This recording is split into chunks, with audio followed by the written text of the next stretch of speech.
আসসালামু আলাইকুম সবাইকে। আশা করি সবাই ভালো আছি, সুস্থ আছি। আমাদের আজকের এই এসএসসি মডেল টেস্ট রিভিশন প্রোগ্রামে সবাইকে স্বাগতম জানাচ্ছি। আমরা আজকে মোটামুটি আমাদের যে এসএসসি মডেল টেস্ট প্রোগ্রামটি কালকে থেকে শুরু হচ্ছে সেটি নিয়ে কথাবার্তা বলবো এবং এই মডেল টেস্টের প্রয়োজনীয়তা এবং আমাদের যে পরবর্তী পদক্ষেপগুলো আছে, কি কি প্ল্যান প্রোগ্রাম আছে এই প্রোগ্রামটি নিয়ে, সেগুলো আপনাদের সবার সাথে শেয়ার করব। তাহলে আমাদের এই প্রোগ্রামটি, এই সেমিনার প্রোগ্রামটি যে যেখান থেকে জুম অ্যাপের মাধ্যমে বা ফেসবুক লাইভ প্রোগ্রামের মাধ্যমে দেখছেন, সবাইকে আমি স্বাগতম জানাচ্ছি। আমি সাদাত আহমেদ ইপ্রো আজকের এই ওরিয়েন্টেশন সেমিনারটিতে আপনাদের সাথে থাকব। তাহলে বিসমিল্লাহির রহমানির রহিম বলে শুরু করছি। আমাদের প্রথমে যে কথাটা আমরা সবসময় বলি যে বিশ্বাস রেখো বুকের ভেতর, প্রত্যয় অনুভবে, স্বপ্ন জয়ের যুদ্ধে এবার সফল তুমিই হবে।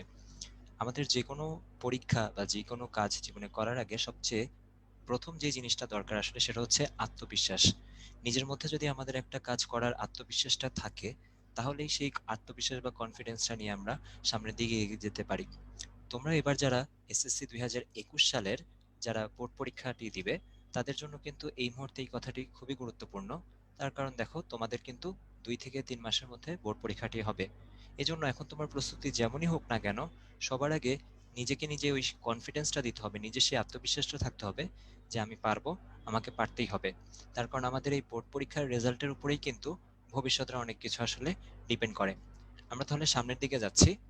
যে আমাদের আজকের মূল কথাবার্তা হচ্ছে SSC 2021 revision plus model test, এবং যেটা কিনা আমাদের কালকে থেকে সম্পূর্ণ নতুন একটি প্রোগ্রাম শুরু হচ্ছে, একদম সম্পূর্ণ নতুন ব্যাচ, অর্থাৎ 6 ডিসেম্বর থেকে শুরু হচ্ছে। আর যারা 7 নভেম্বরের যে আমাদের প্রোগ্রামটি শুরু হয়েছে সেটিতে যারা ভর্তি আছো, তারাও আসলে আমাদের এই ওরিয়েন্টেশন প্রোগ্রামটিতে থাকতে পারো। তার কারণ এখানে হচ্ছে আমরা কালকের যে প্রোগ্রামটা শুরু হচ্ছে সেটার পাশাপাশি মডেল টেস্টের প্রয়োজনীয়তা বা বোর্ড পরীক্ষায় কিভাবে ভালো করা যায়, বা বোর্ড পরীক্ষায় ভালো করতে হলে আসলে আমাদের উদ্ভাস থেকে যে প্রশ্ন ব্যাংকটি দেওয়া হচ্ছে সেটার কি প্রয়োজনীয়তা, সেটা নিয়ে আসলে আমরা কথাবার্তা বলবো। আচ্ছা, সো প্রথমে তোমাদের কাছ থেকে একটু কিছু মতামত জেনে নিচ্ছি যে বোর্ড পরীক্ষার জন্য তোমার প্রস্তুতির বর্তমান অবস্থাটা আসলে কি রকম। তো এখানে আমি একটি পোল লঞ্চ করে দিচ্ছি। যারা জুম অ্যাপের মাধ্যমে আমাদের সাথে যুক্ত আছো, তারা পোলটিতে পার্টিসিপেট করে তোমার মতামত জানাতে পারো যে আমাদের আসলে সিলেবাসের অবস্থাটা কেমন। তোমাদের ব্যাপার থেকে, তোমাদের কাছ থেকে ধারণা নিয়ে নিয়ে আসলে আমরা সামনের দিকে আগাতে যাচ্ছি।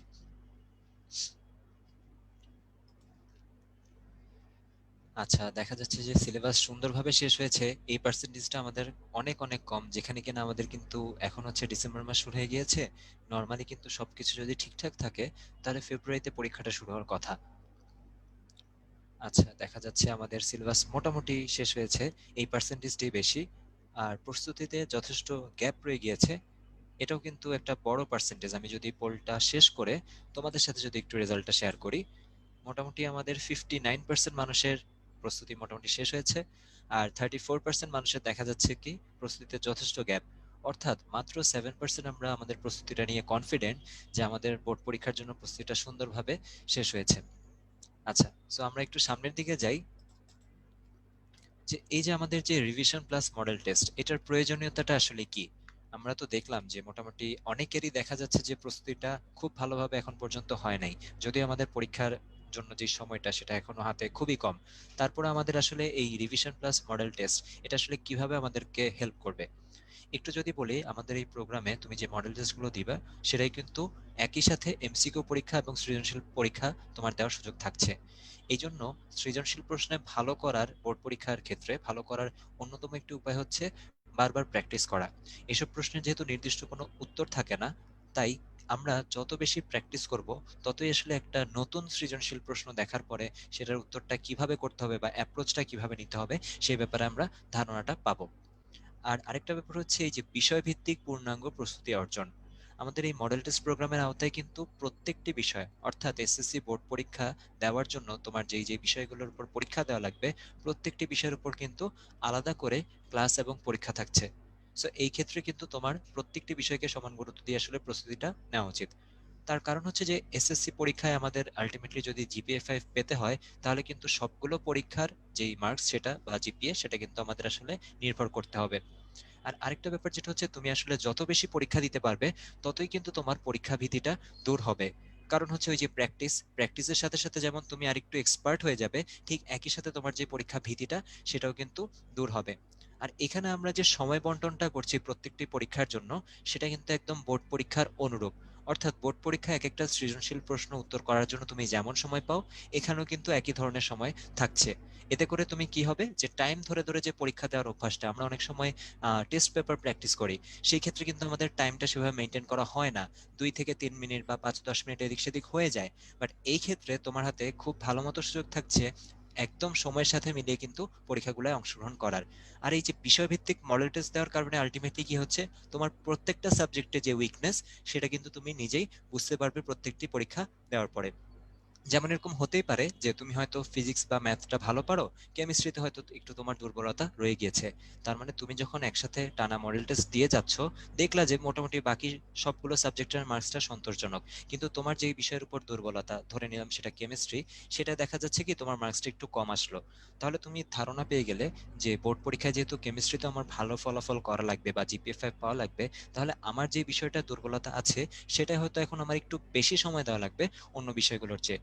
এই জন্য এই সবগুলো সাবজেক্টের যে পরীক্ষাটা হচ্ছে আমাদের, সেটা কিন্তু আসলে খুবই কাজে দিবে তোমার নিজের যেই দুর্বলতা, সেটা নিজেই আইডেন্টিফাই করার জন্য। আর এই যে ধারাবাহিকতার যে ব্যাপারটা, আমরা যখন একটু পর রুটিন শেয়ার করব, তখন তুমি দেখতে পারবে যে আমাদের কিন্তু রুটিনটা একদম খুব সুন্দর মতো গোছানো, যে কালকে থেকেই তোমাদের ক্লাস শুরু হয়ে যাচ্ছে। কালকে যে বিষয়ের উপর ক্লাস হবে বা যে টপিকের উপর ক্লাস হবে, সেই টপিকটার উপরই কিন্তু নেক্সট দিন পরীক্ষা, আবার পরের দিন আরেকটা টপিকের উপর ক্লাস, আরেকটা বিষয়ের, এবং সেটার উপর পরের দিন পরীক্ষা। তো এভাবে কিন্তু তুমি কন্টিনিউয়াসলি পড়াশোনার মধ্যেই থাকছো। তুমি যদি এই মডেল টেস্টের মধ্যে না থাকো, তখন যেটা দেখা যাবে কি, তুমি তোমার মতো একটা রুটিন করে প্ল্যান প্রোগ্রাম করে নিলে যে কি কি পড়াশোনা করবে, এবং সাথে সাথে দেখা যাচ্ছে কি, ওই প্ল্যান প্রোগ্রামে একটু যদি ব্রেক হয়, একবার যদি ব্রেক হয়, আমরা কিন্তু একটা লুপের মধ্যে পড়ে যাই। দেখা গেল যে আজকে আমার 7টা থেকে 9টা পর্যন্ত 2 ঘন্টা ফিজিক্স পড়বো ঠিক করে রেখেছিলাম, এবং সেটা যদি কোনো কারণে 8টার সময় শুরু করা হয়, বা যদি ওই দিন ওই পড়াটা নাই পড়া হয়, তখন কিন্তু পরবর্তী যে রুটিনগুলা, সেগুলোতে আলটিমেটলি তোমার এফেক্ট করবে। তাহলে আমরা সবসময় দেখা যায় কি, একটু যদি প্রেশার বা কোনো একটা ফিক্সড রুটিনের মধ্যে থাকি, সেই ক্ষেত্রে আমাদের প্রস্তুতি বা আমাদের যে প্ল্যানিংটা, সেটা অ্যাকচুয়ালি আরেকটু ভালো হয়। এই জন্য তুমি যদি আমাদের এই মডেল টেস্ট প্রোগ্রামে অলরেডি যারা ভর্তি হয়ে গিয়েছো, তাদের জন্য এটাই বলতে চাই যে শুধুমাত্র ভর্তি হলে হবে না, আসলে তোমার প্রত্যেকটা ক্লাস এবং পরীক্ষায় নিয়মিত অংশগ্রহণ করতে হবে, নিজের সম্পূর্ণ প্রস্তুতিটা এনশিওর করার জন্য। মানে আর ভর্তি হওয়ার পিছনে যে উদ্দেশ্যটা ছিল ওই উদ্দেশ্যটা যাতে আমরা ঠিকঠাক মতো পালন করতে পারি। তো দীপ্রর সাথে এখানে আমি আরেকটা জিনিস একটু যোগ করতে চাই।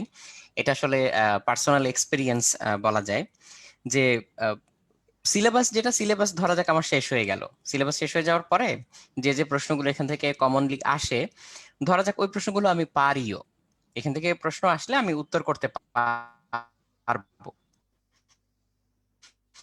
কিন্তু যতক্ষণ না পর্যন্ত এই জিনিসটা আমি ভালোভাবে প্র্যাকটিস করি, ততক্ষণ পর্যন্ত পুরো জিনিসটা গুছিয়ে সুন্দর করে একেবারে 100% এফিসিয়েন্সির সাথে খাতায় ডেলিভার করে আসাটা, এইটা প্র্যাকটিস ছাড়া অ্যাচিভ করাটা একটু ডিফিকাল্ট। তখন হয় কি, একদম পরীক্ষায় যদি আমি ডিরেক্টলি বসে পড়ি, তাহলে পারা প্রশ্ন অনেক সময় উত্তর দিতে গিয়ে নানা ধরনের কনফিউশন তৈরি হয় যে এটা কি এক্স্যাক্টলি আমি এইভাবে লিখবো নাকি ওইভাবে লিখবো, এটা এতটুকু পর্যন্ত লিখবো নাকি এতটুকু বাদ দিলেও চলবে। সো ওই যে জানাটা যে হোয়েন টু স্টপ, আর এটাও জানাটা হোয়ার টু স্টার্ট, এই জিনিসগুলা। তারপরে হচ্ছে পুরো জিনিসটা যে দীপ্র যেটা বলতেছিল যে ধারাবাহিকতা মেনটেন করাটা, যে একটার পর একটা যেভাবে আমি দিতে পারি বা একটার পর একটা যেভাবে আমি অ্যান্সার গুলো করতে পারি, এটা তো বটেই, এবং তার চেয়েও গুরুত্বপূর্ণ একটা বিষয় হচ্ছে প্রশ্ন বাছাই করাটা। সো অনেকগুলা পরীক্ষা দিয়ে ফেললে হয় কি, আমি আসলে বুঝি যে কোন কম্বিনেশনটা আমার জন্য ভালো কাজ করবে। আমার যদি একটা দুইটা অপশন থাকে যে আমি একটা দুইটা প্রশ্ন হয়তো বাদ দিয়ে উত্তর করতে পারি, তাহলে আসলে আমি কোনটা বাদ দিব আর কোনটা আমি বাছাই করব। সবার জন্য হয়তো একই স্ট্র্যাটেজি কাজ করবে না, বাট ওই নিজের স্ট্র্যাটেজিটা বোঝা, এটাকে ডেভেলপ করা এবং এটাকে ঝালাই করা, এটাকে এফিশিয়েন্ট একটা পর্যায়ে নিয়ে যাওয়া, এটার জন্য আসলে প্র্যাকটিসটা দরকার। তো আমরা অনেকেই আসলে এই প্র্যাকটিসের জায়গাটাকে একটু হেলাফেলা করি বা একটু কম গুরুত্ব দিয়ে নেই, যেটা আসলে মানে মোটেও রেকমেন্ডেড না। প্র্যাকটিসটাকে বরং আমি এখন একটু বেশি গুরুত্ব দিয়ে দেখব। তার কারণ হচ্ছে অলরেডি আমার যা যা পড়াশোনা করার এতদিনে আমার অন্তত একবার করে পড়া হয়ে গেছে সেটা। কিন্তু যেহেতু ফাইনালি আমাকে ওই পরীক্ষায় বসে এইটা দেখাতে হবে না যে কত ভালো আমি পড়তে পারি বা আমি কত ভালো হচ্ছে বসে থাকতে পারি বা লেগে থাকতে পারি, এটা কিন্তু দেখাতে হবে না। দেখাতে হবে যে প্রশ্নগুলোর কত ভালো আমি উত্তর করতে পারি। তো সেই উত্তর করার প্র্যাকটিসটা এখন হচ্ছে বেশি জরুরি, জানা কিংবা বোঝার চেয়েও। এখন তুমি যতটুকু জানো বা যতটুকু বুঝো, সেটাকে নাম্বার পাওয়ার উপযোগী করে খাতায় উপস্থাপন করা, যাতে টিচার ওই খাতাটা দেখে তোমাকে ওখানে নাম্বার দেওয়ার সুযোগটা পান। তুমি অনেক কিছু জানো, অনেক কিছু পারো, কিন্তু খাতায় উপস্থাপনের দোষে, উপস্থাপনের ভুলে কিংবা ছোটখাটো কিছু জিনিস উল্টাপাল্টা করার কারণে সঠিক নাম্বারটা তোমার আসলো না। এইখানে সমস্যাটা কোথায়, সেটা হচ্ছে যে একটু যদি নাম্বার পিছিয়ে যায়, তাহলে এরকম একটু একটু করতে করতে সবগুলো সাবজেক্ট মিলে তোমার মোট নাম্বার কতখানি পিছিয়ে যাবে তুমি একটু চিন্তা করো। এবং যেসব জায়গায় হচ্ছে এই নাম্বারের ভিত্তিতে রেজাল্ট কিংবা হচ্ছে অন্য কোনো জের টানতে হয় এই জিনিসগুলো, যেমন তোমরা দেখেছো যে এবার ভর্তি পরীক্ষার আগে দিয়ে যারা হচ্ছে তোমাদের বড় ভাই বোন আছে তারা ভর্তি পরীক্ষা দিচ্ছে সামনে, সো তাদের কিন্তু এই এসএসসি এইচএসসির মার্ক এই জিনিসগুলো হচ্ছে অনেক জায়গায় কিন্তু কাজে লাগে। তো এই যে জিপিএ এবং মার্ক যে কাজে লাগে, তো এটা কিন্তু তোমার ভবিষ্যতের জন্য একটা সঞ্চয়, একটা সম্পদ। কাজে এটা তুমি কেন হেলাফেলায় নষ্ট করবে? কাজেই দীপ্রর সাথে হচ্ছে গলা মিলিয়ে আমিও বলতে চাই যে শুধু যেই পয়েন্টগুলো দীপ্র বলেছে এইটুকুই না, এর বাইরেও পুরোপুরি একটা পূর্ণাঙ্গ প্রস্তুতির জন্য তোমাকে হচ্ছে নিজের দুর্বলতাগুলো কাটিয়ে ওঠার জন্য এবং একেবারে মানে যতটুকু সম্ভব তোমার পক্ষে মার্ক পাওয়া ওই ফুল মার্কটুকু তোলার জন্য তোমার হচ্ছে এই প্র্যাকটিসটা জরুরি। তো আশা করি এই প্র্যাকটিসগুলো করে সবাই হচ্ছে ওই পর্যন্ত যেতে পারবে। আর আমাদের অনেকেরই একটা যেটা টেন্ডেন্সি থাকে যে ঠিক আছে আমি এসএসসি পরীক্ষাটা দেই, তারপর হয়তো কলেজে উঠে তখন সিরিয়াস হব অ্যাডমিশনের আগে, বা এইচএসসি সময় যে সিরিয়াস হব। একটু যদি তুমি এই ক্ষেত্রেই খেয়াল করো যে এই বছরে যাদের এইচএসসি অর্থাৎ 2020 সালে যাদের পরীক্ষা দেওয়ার কথা ছিল, তারা কিন্তু আসলে ওই সিরিয়াসনেসটা যদি তখন ধরে রাখতো তখন কিন্তু এমন আফসোস করা লাগতো না। অনেকেরই দেখা যাচ্ছে কি এসএসসি রেজাল্টটা আশানুরূপ না হওয়ার কারণে এইচএসসি তে যেহেতু পরীক্ষাটা হচ্ছে না, আলটিমেটলি জেএসসি পরীক্ষা এবং এসএসসি পরীক্ষার উপরে ওদের রেজাল্টটা হবে। এই কারণে কিন্তু তোমাদের ভাই আপুরা অনেকেই টেনশনে আছে। আমি বলছি না যে তোমাদের সময় এইচএসসি পরীক্ষা হবে না, কিন্তু একটু চিন্তা করে দেখো, ঠিক 2 বছর আগে আমরা কেউই কিন্তু এরকম কোনো না, সিচুয়েশনের জন্য এটা প্রস্তুত আসলে কেউই ছিলাম না। ভাবতে পারেনি। এই জন্যই কিন্তু যেহেতু আমাদের এই ধারণাটা ছিল না, তাই কিন্তু আমরা এখন একটা অপ্রস্তুত অবস্থায় পড়ে গেছি। সবাই কিন্তু অনেক টেনশনে আছে আসলে তাদের এসএসসি আর জেএসসি পরীক্ষার উপর কিভাবে রেজাল্টটা হবে। তাহলে আমার কথা হচ্ছে আমি সময়টা সময়ে ঠিকঠাক মতো করে রাখি। তোমাদের যখন যদি যেহেতু এখন এসএসসি পরীক্ষা নিয়ে চিন্তা, তুমি এখন এটাই ভালো মতো দিয়ে রাখো। এখন তো এটা কাজে দিবেই, প্লাস যদি মনে করো কোনো একটা ভালো কলেজে ভর্তি হওয়ার পিছনে বা ভবিষ্যতে এইচএসসি যদি কোনো কারণে আবার নাও হয়ে থাকে, তাহলে সেটার জন্য একটা ব্যাকআপ হিসেবে কিন্তু এই রেজাল্টটা কাজে দিবে। তাহলে হ্যাঁ, এবার যদি আমি একটু সামনের দিকে আগাই, আমাদের এই যে রিভিশন বা মডেল টেস্টে আলটিমেটলি তোমার কি কি জিনিস পূরণ হচ্ছে সেটা নিয়ে আমরা এখন একটু কথা বলতে যাচ্ছি। যে এই ক্লাসগুলোর মাধ্যমে কিন্তু আমাদের এক একটা সাবজেক্টের কিছু স্পেসিফিক টপিকে কিন্তু গ্যাপ থেকে যায়। সো এই ক্ষেত্রে আমাদের কিন্তু সিলেবাস ভাগ করে করে প্রত্যেকটা সাবজেক্টের উপর ক্লাস নেওয়া হচ্ছে। তার মানে ধরো আমার যদি কোনো একটা বিষয়ের অধ্যায় 1 থেকে 4-এর মধ্যে 3 নম্বর অধ্যায়ে যদি একটু গ্যাপ থেকে যায়, সেই ক্ষেত্রে আমি ক্লাসে কিন্তু ওই গ্যাপটা পূরণ করে নেওয়ার সুযোগ থাকছে। এবং তুমি যখন সিলেবাস ভাগ করার কারণে যখন পরবর্তী দিন ওই একই টপিকের উপর পরীক্ষা দিচ্ছ, এই কারণে ওই পার্টিকুলার 3 নম্বর চ্যাপ্টারে তুমি জানো যে সেটা তোমার গ্যাপ রয়েছে, তুমি কিন্তু সেটাকে তখন সেভাবেই গুরুত্ব দিয়ে পড়বে এবং পরের দিনে পরীক্ষার জন্য প্রস্তুতি নিবে। এই জন্য আমাদের কিন্তু কখনোই কারো এটা বলতে পারবো না যে সব সাবজেক্ট আমি সেম ভাবে পারি বা সব সাবজেক্টের সবগুলো টপিক আমি সেম ভাবে পারি। এই জন্য যার যেইখানে পার্টিকুলারলি গ্যাপ আছে সে কিন্তু সেই গ্যাপটা এভাবে আমরা ইজিলি কভার করে নিতে পারবো। আর আমাদের এই যে বোর্ড স্ট্যান্ডার্ড প্রশ্নপত্রের সাথে যে পরিচিত হওয়াটা, এটার সাথে একটু আগে যে প্র্যাকটিসের প্রয়োজনীয়তাটা আমরা বললাম, সেটা কিন্তু খুবই রিলেভেন্ট। তার কারণ তুমি এখানে যে পরীক্ষাগুলো দিচ্ছ সেগুলো কিন্তু বোর্ড স্ট্যান্ডার্ড কোশ্চেন করা হয়, এবং তুমি যত বেশি পরীক্ষা দিবে তত তোমার ক্যাপাবিলিটি বাড়বে যে কিভাবে আসলে বোর্ডে প্রশ্নগুলো আসে। কারণ দেখা গিয়েছে কি বোর্ডে কিছু কিছু সাবজেক্টের কিছু কিছু টপিকের ক্ষেত্রে সাধারণত কমন কিছু টপিক থেকে কোয়েশ্চেন রিপিট হয়। সো তুমি হ্যাঁ, যদি ওই টপিকগুলো থেকে যদি রেগুলার প্র্যাকটিস করো, তখন কিন্তু তোমার আগে থেকে একটা পরিচিত এনভায়রনমেন্টে যে তুমি পরীক্ষাটা দিতে পারছো, যে দেখা গেল নতুন একটা সৃজনশীল প্রশ্ন চিন্তা করে উত্তর দিতে যে সময় লাগে, তার চেয়ে আগে কোনো একটা প্রশ্ন তুমি দেখেছো সেইটা উত্তর করা কিন্তু অবশ্যই সময়টা অনেক 5টা অনেক মিনিট হলেও অনেক কম সহজ লাগবে। হয়, অনেক সহজ হয়। এক্স্যাক্টলি। আর এখানে আরেকটা ব্যাপার হচ্ছে যে যদিও সৃজনশীল প্রশ্ন আমরা বলবো না যে কখনোই হুবহু কমন ফেলা সম্ভব, এটা পসিবল না, কিন্তু তোমাদের তো টপিক লিমিটেড, নির্দিষ্ট কিছু টপিক থেকেই ঘুরে ফিরে প্রশ্নগুলো আসবে। কাজেই একটা টপিক থেকে গুরুত্বপূর্ণ কি কি ধরনের প্রশ্ন আসতে পারে এটা যদি তুমি কোনোভাবে বুঝে যাও, তাহলে কিন্তু যেই প্রশ্নই তোমাকে এখান থেকে দেয়া হোক না কেন তুমি কিন্তু বুঝতে পারবে যে এটা কতটুকু লিখতে হবে, কি লিখতে হবে এবং কিভাবে সেটা উপস্থাপন করতে হবে। কাজেই তোমার ওই পরীক্ষার হলে গিয়ে উত্তর সাজানোর জন্য যে সময়টা লাগতো কিংবা নতুন করে চিন্তা ভাবনা করে ওই উত্তরটা গোছানোর জন্য যে টাইমটা লাগতো, ওই টাইমটুকু কিন্তু বেঁচে যাচ্ছে। ওই টাইমটুকু পুরোটা তখন তুমি ইউজ করতে পারবে পরবর্তীতে খাতা রিভিশন দেওয়ার জন্য, কিংবা যদি এমন কোনো টাফ প্রশ্ন চলে আসে যেটা তোমার মাথায় আগে থেকে গুছানো নেই, সেটার উত্তরটা কি হবে সেটা গুছিয়ে নেওয়ার জন্য। আচ্ছা, আর এজন্য আমরা যেটা বলছি যে তুমি যত বেশি আসলে আমাদের এখানে যেহেতু একই টপিকের উপর একাধিকবার পরীক্ষা দেওয়ার সুযোগ থাকছে, তাই তুমি একটা টপিকের উপর কিন্তু অনেকগুলো কোয়েশ্চেন যেমন কভার হয়ে যাচ্ছে, প্লাস অনেকবার প্র্যাকটিস তোমার হয়ে যাচ্ছে। এভাবে করে তুমি যখন দেখবা যে তোমার মোটামুটি ভালো মার্কস আসা শুরু হয়েছে আস্তে আস্তে, যাদের একটু সিলেবাস শেষ করায় দুর্বলতা রয়েছে, পড়াশোনাটা এখনো ঠিকভাবে শেষ হয়নি, তাদের হয়তো শুরুতে একটু সমস্যা হতে পারে। কিন্তু তোমার যদি মার্কসটা একবার একটু কম আসে, সেখান থেকেই কিন্তু তোমার মধ্যে ওই ব্যাপারটা আসবে যে না, আমার প্রস্তুতিতে যেহেতু ঘাটতি রয়েছে, আমার এখন ভালোভাবে আরো প্রস্তুতিটা নেওয়া উচিত। এবং রাইট। এভাবেই কিন্তু ধাপে ধাপে তুমি, আর যারা ভালো করছো তারাও কিন্তু আলটিমেটলি সেই কনফিডেন্সটা বিল্ড আপ করতে পারবে। আচ্ছা, আমরা এবার একটু সামনের দিকে যাই। আমাদের এই যে প্রোগ্রামটি শুরু হচ্ছে কালকে থেকে, 6 ডিসেম্বর থেকে তোমাদের ক্লাস। আর আমি একটু আরেকটা কনফিউশন যেটা তোমরা কেউ কেউ কিউএনএ আর চ্যাট বক্সে আমাদের কাছে জানতে চেয়েছো, ক্লিয়ার করে নিতে চাচ্ছি। যারা অলরেডি 7 নভেম্বর থেকে আমাদের যে প্রোগ্রামটি শুরু হয়েছে, এই 2021 রিভিশন প্লাস মডেল টেস্ট আছো, এই প্রোগ্রামে ভর্তি আছো, তাদের প্রোগ্রামটি কিন্তু চলতে থাকবে তোমাদের রুটিন অনুযায়ী। এটা হচ্ছে যে যারা কিনা 1 মাস আগে আসলে কোনো সিদ্ধান্তহীনতার কারণে ভর্তি হতে পারেনি, তাদের জন্য আমরা আসলে কালকে থেকে ওই সেম প্রোগ্রামটি আবার শুরু করছি। তো এই ক্ষেত্রে আমাদের টোটাল 28টি রিভিশন ক্লাস থাকবে এবং 28টি অধ্যায়ভিত্তিক পরীক্ষা থাকবে।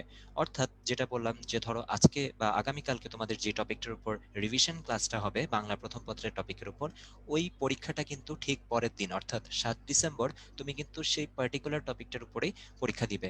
এভাবে প্রত্যেকটা ক্লাসের সাথে সাথে থাকছে প্রত্যেকটি পরীক্ষা। তার মানে আমার নিজেকে যাচাই করে নেওয়ার সুযোগ থাকছে। আমরা তোমাকে একটা টপিক পড়িয়ে দিলাম, তুমি হয়তো ভাবছো যে ঠিক আছে এটা তো আমি পারি, কিন্তু আসলে কতটুকু পারি সেটা তুমি যতক্ষণ পর্যন্ত সেখানে না নামবে সেটা কিন্তু বোঝা যাবে না। সো এই জন্য তোমার আসলে পরীক্ষাটা দিতে হবে। দেওয়ার পরে তোমার ভুল শুদ্ধ যাচাই করার মাধ্যমে তুমি বুঝতে পারবে যে আসলেই কতটুকু তোমার প্রস্তুতিটা ওই পার্টিকুলার টপিকের উপর নেওয়া হয়েছে। এখানে একটা ব্যাপারটা কথা বলি। অনেকটা হচ্ছে ওই হ্যাঁ যে বলো। আমরা খেলা দেখি না, খেলা দেখার মতো। ধরা যাক দুইটা টিমের ক্রিকেট খেলা হবে। তো খেলার আগে তো দুই দলই সংবাদ সম্মেলনে বলে যে আমরা হচ্ছে নিজেদের সর্বোচ্চটা দিয়ে খেলার চেষ্টা করব, সেরাটা দিয়ে খেলার চেষ্টা করব, এরকম। বাট যখন মাঠে নামে তখন কিন্তু আসলে রিয়েল সিচুয়েশনটা বোঝা যায়। কারণ ওই মাঠে অনেকগুলো আননোন ফ্যাক্টর থাকে, অনেক কিছুই হতে পারে, যার জন্য হচ্ছে কোনো একটা দল হয়তো হঠাৎ করে কোণঠাসা হয়ে যেতেও পারে, যেটা হয়তো তার হওয়ার কথা ছিল না। তো পরীক্ষার ব্যাপারটাও না আসলে এরকমই, এখানে অনেক অনেক আননোন ফ্যাক্টর থাকতে পারে। সো নোন ফ্যাক্টর যেগুলো, যে তোমার সিলেবাস থেকে প্রশ্ন কমন পড়া কিংবা হচ্ছে পরিচিত প্রশ্ন আসা, এই জিনিসগুলো হলে তোমার কিন্তু একটা ব্যাপক কনফিডেন্স কাজ করে, তখন কিন্তু তুমি খুব সহজে উত্তরগুলো দিয়ে যেতে পারো। আর যদি বাই এনি চান্স কোনো কারণে দেখো যে বিপদের আশঙ্কা, তাহলে ওই যে দেখো, যে টিম যত বেশি প্র্যাকটিস ম্যাচ খেলে সে কিন্তু হচ্ছে এই অভিজ্ঞতাটা তার ঝুলিতে কিন্তু বেশি থাকে, যে ডিফিকাল্ট সিচুয়েশন আমি কিভাবে হ্যান্ডেল করব। আমি নামার পরেই আমার ওপেনিং ব্যাটসম্যান দুইজন আউট হয়ে গেল, তাহলে আমি বাকি খেলাটা কিভাবে ধরে খেলবো। কিংবা আমার একজন ব্যাটসম্যান খুবই মারকুটে খেলা খেলছে, বাকি একজন খুবই হয়তো ডিফেন্সিভ খেলা খেলছে, আমি কিভাবে খেলাটাকে একটা সেম পেসে এগিয়ে নিয়ে যাব। তো এই অভিজ্ঞতা কার বেশি থাকে? যে বেশি বেশি প্র্যাকটিস করে তার থাকে। আর এখানে আরো একটা ব্যাপার কাজ করে, যেটা সেটা হচ্ছে মানে মার্ক বেশি তোলার যে প্র্যাকটিসটা, এইটা তুমি একটা প্রশ্নের উত্তর দিলা, হ্যাঁ, তো উত্তর দেওয়ারও তো অনেকগুলো লেভেল থাকে, সঠিক উত্তরই তুমি দিলা, বাট একজন উত্তরটা এমন সুন্দর করে সাজিয়ে গুছিয়ে দিল, একেবারে প্রপারলি একদম সিস্টেম মেনটেন করে দিল, তাকে টিচার একেবারে ফুল মার্ক দিল, একেবারে 10-এ 10 দিল পুরো প্রশ্নটাতে। আরেকজন হচ্ছে যে ছোটখাটো একটা দুটো জিনিস মিস করার কারণে উত্তর সঠিক, টিচার 0 দিতে পারবে না কোনো প্রশ্নেই, বাট 10-এ হচ্ছে 10 পেলো না, 8 পেলো কিংবা হচ্ছে 7 পেলো। তো এরকম করে একটু একটু করে কিন্তু অনেকখানি পিছিয়ে যেতে হয়। তো এই জন্য রিভিশন পর্বে এসে আমি তোমাদেরকে আরেকটু রিকোয়েস্ট করব, যে এই 28টা তো রিভিশন ক্লাস, তার মানে এখানে যে তোমাকে একেবারে বেসিক থেকে শুরু থেকে জিরো থেকে বিল্ড আপ করে পড়ানো হবে এমন কিন্তু ভাবাটা বোকামি হবে। সো রিভিশন ক্লাস যেহেতু, এটা হচ্ছে তোমাকে এখন স্ট্রেংথেন করার সময়, তোমার গ্যাপ গুলো পূরণ করার সময়, বাকি অংশটুকু তোমাকে কিন্তু নিজে কঠোর পরিশ্রম করতেই হবে। এটা কিন্তু কখনোই ভাববা না যে তোমার পরিশ্রম অন্য একজন করে দিয়ে তোমাকে সফল করতে পারবে। নেভার, এটা কিন্তু লাইফে কখনোই হবে না। কাজেই তুমি যে সফলতাটা অর্জন করতে চাও তার জন্য যতটুকু এফোর্ট তোমাকে দেয়া দরকার, ওইটুকু পরিশ্রম তোমাকে করতেই হবে, তাহলে তুমি হচ্ছে ওই সফলতাটা অর্জন করার জন্য যোগ্য বলে গণ্য হবে। সো যে যোগ্য, দিন শেষে কিন্তু সেই আসলে সফলতাটা পাবে। কাজে এইখানে আমরা এই রিভিশন ক্লাস এবং এই 28টি অধ্যায়ভিত্তিক পরীক্ষা এবং বোর্ড প্রশ্নের অ্যানালাইসিস, এবং এই প্রশ্ন অ্যানালাইসিসের সাথে সাথে তোমরা হয়তো অনেকেই জানো বা অনেকে হয়তো নাও জানতে পারো, আমি হয়তো একটু পরে দেখিয়েও দিব, সেটা হচ্ছে যে আমরা যে রিটেন পরীক্ষাগুলো নিয়ে থাকি, সেই রিটেন পরীক্ষাগুলোর যেদিন পরীক্ষাটা হয় সেদিন রাতেই কিন্তু স্যাম্পল অ্যান্সার সহ ওই কোশ্চেনের অ্যানালাইসিস রিপোর্টটা তোমার অ্যাকাউন্টে চলে যায়। তো সেই স্যাম্পল অ্যান্সার গুলো খুব ভালো করে খেয়াল করবে, যে কিভাবে লিখলে বা কি কি বিষয় উল্লেখ করলে বা এক্স্যাক্টলি কিভাবে উপস্থাপন করলে আমি ফুল মার্ক পেতে পারতাম। আমি যতটুকু লিখেছি বা যেভাবে লিখেছি তার সাথে ফুল মার্ক পাওয়ার দাবিদার ওই স্যাম্পল অ্যান্সারটার মিল বা অমিল কতটুকু, ওইখান থেকে তুমি প্রাইমারি একটা জিনিস যাচাই করতে পারবে যে হ্যাঁ আমি রাইট ট্র্যাকে আছি কিনা। আর তার উপরে যখন টিচার তোমার খাতাটা দেখে ফেরত পাঠাবেন, এই যে এখানে যে 28টি অধ্যায়ভিত্তিক পরীক্ষা হবে, সো ওই ফেরত পাওয়া খাতাটা দেখে তুমি তখন একেবারে ফুললি আন্ডারস্ট্যান্ড করতে পারবে যে এক্স্যাক্টলি কতটুকু তোমার গ্যাপ ছিল, কোথায় গ্যাপ ছিল, এবং কিভাবে সেটা পূরণ করা যায়। আর এই ক্ষেত্রে কিন্তু আমরা যে ক্লাসগুলো নিচ্ছি সেটাই কিন্তু আমরা বিগত 5 বছরের বোর্ড পরীক্ষায় যে প্রশ্নগুলো আছে সেগুলোই তোমাদের মোটামুটি অ্যানালাইসিস করে সলভ করানোর চেষ্টা করব। তার মানে যাদের একটু প্রস্তুতিতে ঘাটতি রয়ে গিয়েছে, দেখা যাচ্ছে কি এই মুহূর্তে তোমার 9-10 এর পুরো সিলেবাসের অনেকটুকুই যদি বাকি থাকে, তুমি হয়তো এই কম সময় পুরোটা কভার না করতে পারলেও অ্যাটলিস্ট তোমার পরীক্ষায় পাশ করা বা পাশ করার পরে তোমার এক্সপেক্টেড রেজাল্ট, কারণ এক একজনের এক্সপেকটেশন কিন্তু এক এক রকম থাকে, তাহলে তুমি কেমন ভালো করতে চাও ওই অনুযায়ী কিন্তু তুমি প্রস্তুতিটা সেভাবে নিতে পারবে। তো এই এক্স্যাক্টলি। কারণে আমরা যেহেতু প্রশ্নগুলো অ্যানালাইসিস করে দেখাচ্ছি, তুমি কিন্তু ক্লাস থেকে একটা ধারণা পেয়ে যাচ্ছ যে আচ্ছা এই চ্যাপ্টারের এই টপিক থেকে প্রশ্ন রেগুলার এসে থাকে, আমি তাহলে এগুলো একটু গুরুত্ব দিয়ে পড়ি যদি আমি ফুল বইটা এখন কভার করতে না পারি। আর আরেকটা হ্যাঁ। ব্যাপার বলে দিতে চাই, আমাদের কিন্তু এখানে সকল বিষয় থাকছে। অনেকেই জানতে চাচ্ছিলেন সব বিষয়ে পড়ানো হবে নাকি। সায়েন্সের পাশাপাশি অর্থাৎ বোর্ড পরীক্ষায় যেই যেই বিষয় বাংলা, ইংরেজি, ধর্ম, সমাজ অর্থাৎ বাংলাদেশ ও বিশ্ব পরিচয় যা যা আমাদের পরীক্ষা দেওয়া লাগে সবই কিন্তু থাকবে, এবং সকল বিষয়ের বাংলা এবং ইংলিশ ভার্সন দুটোতেই কিন্তু ক্লাস হয় আলাদা আলাদা ব্যাচ টাইমে। আচ্ছা,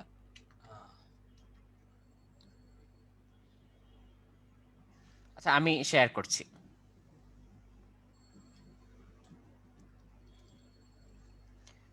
দীপ্র কোন পেজে ছিলে, এই পেজটাতে? হ্যাঁ ভাইয়া, এই পেজটাতে। ওকে।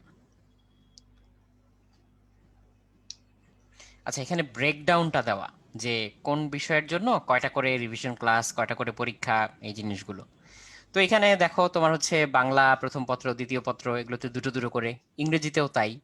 কিন্তু গণিত আর পদার্থবিজ্ঞান আবার 3টা করে, রসায়নও 3টা করে, বাংলাদেশ ও বিশ্ব পরিচয় 2টো করে, তারপর জীববিজ্ঞান 3টা করে, ধর্ম ও নৈতিক শিক্ষা 2টো, উচ্চতর গণিত 3টা, আর আইসিটি 1টা। তো এইটা হচ্ছে তোমার ফুল ব্রেকডাউনটা, যে সর্বমোট যে 28টা পরীক্ষা আর 28টা ক্লাস হবে তার টোটাল ব্রেকডাউনটা কেমন এটা। সো এর ভিত্তিতে আসলে তুমি আইডিয়াটা পাবে যে আমরা আগের বছরের প্রশ্নগুলো অ্যানালাইসিস কিংবা তোমার ভুলগুলো ধরিয়ে দেওয়া কিংবা স্ট্র্যাটেজিক ডিসিশনগুলো নেওয়ার চেষ্টা করা, এই লাস্ট মোমেন্টে এসে এক্সাম স্ট্র্যাটেজিটা বরং আরো মানে বেশি গুরুত্বপূর্ণ তোমার জন্য, বা বেশি কাজ করবে বা কাজে দিবে। দীপ্র একটু আগে যেটা বললো যে আমার হয়তো এখন সবকিছু শুরু থেকে গুছিয়ে পড়ার মতো সময় হাতে নেই, কিংবা সবকিছু গুছিয়ে পড়ার মতো সুযোগ বা ওই পরিমাণ হচ্ছে ইনাফ টাইম বা হচ্ছে অপরচুনিটি আমার হাতে হয়তো নেই। বাট স্টিল বুদ্ধি খাটিয়ে আমি কিভাবে প্রিপারেশন নিলে পরীক্ষায় আমি একটা ভালো ফাইটিং চান্স পেতে পারি এবং আমার আশানুরূপ রেজাল্টটা আমি পেতে পারি, সেটা হচ্ছে এখান থেকে আমরা তুলে নেওয়ার চেষ্টা করব। তো এইটা হচ্ছে আসলে এই ক্লাসগুলোর মেইন উদ্দেশ্য, যে দেখো গত বছরগুলোতে এরকম এরকম প্রশ্ন এসেছে, প্রশ্নের ধারা এরকম, মানবন্টন এরকম, এই টপিক থেকে এরকম করে প্রশ্ন আসে, এগুলো এইভাবে উত্তর করতে হয়। এই লাস্ট মোমেন্টের যে ট্রেনিংটা বা এই লাস্ট মোমেন্টের যে স্ট্র্যাটেজি ডেভেলপমেন্টটা, এটা তুমি হচ্ছে এখান থেকে খুব ভালোভাবে পেয়ে যাবে। আচ্ছা ভাইয়া, আর আরেকটা আমাদের কিউএনএ বক্সে একটা কোয়েশ্চেন ছিল যে আমাদের হুম হুম। হিন্দু ধর্মের জন্য কি আলাদা ক্লাস থাকবে নাকি, এটা আমি একটু জানিয়ে দিতে যাচ্ছি। ইসলাম ধর্ম এবং হিন্দু ধর্ম আলাদা আলাদা ক্লাস কিন্তু থাকবে তোমাদের জন্য, এবং সেটা সেভাবেই তোমাদেরকে জানিয়ে দেওয়া হবে। সো যারা হিন্দু ধর্মে আছো তারা কিন্তু ওই বিষয়ে ক্লাসটি পাবে, এ নিয়ে একদমই তোমাদের চিন্তা করতে হবে না। ওকে। আর ক্লাসের যে ফিচারগুলো, এগুলো তোমরা যারা কোনো না কোনো পর্বে অংশগ্রহণ করেছো তারা অলরেডি জানো যে আমরা ক্লাসের মধ্যে যেভাবে ক্লাসগুলো নিয়ে থাকি, সেই ক্লাসগুলোর মধ্যে হচ্ছে আমরা বেশ কিছু অনলাইন টুলস ইউজ করতে পারি, যাতে হচ্ছে তোমাকে একটা বেটার এনহ্যান্সড একটা এক্সপেরিমেন্ট, একটা একটা এক্সপেরিয়েন্স দেওয়া যায় সেটা। তারপর ক্লাসের ভিডিওগুলো রেকর্ডেড থাকে, কিংবা মাল্টি কালার যে পিডিএফ ক্লাস নোট ডাউনলোড করা যায় এটা থাকে। তো দীপ্র এখন তোমার স্ক্রিনটা শেয়ার করতে পারো। ইন দ্য মিন টাইম আমি ওয়েবসাইটে লগ ইন করে জাস্ট এক নজর দেখিয়ে দিচ্ছি যে আমাদের ক্লাসগুলো কোথায় থাকে, কিভাবে অ্যাক্সেস করতে হয়। জি ভাইয়া, আমি একটু ওদেরকে এই যে আমাদের যে লাস্ট পয়েন্টটা বিগত বোর্ড পরীক্ষার যে অধ্যায়ভিত্তিক প্রশ্ন সমাধানের পিডিএফ যেটা ওরা সম্পূর্ণ ফ্রি পেয়ে যাবে হ্যাঁ স্টাডি হ্যাঁ ম্যাটেরিয়ালস হিসেবে, সেটা একটু শেয়ার করে দেখিয়ে দিচ্ছি। হ্যাঁ, এটা একটু দেখিয়ে দাও।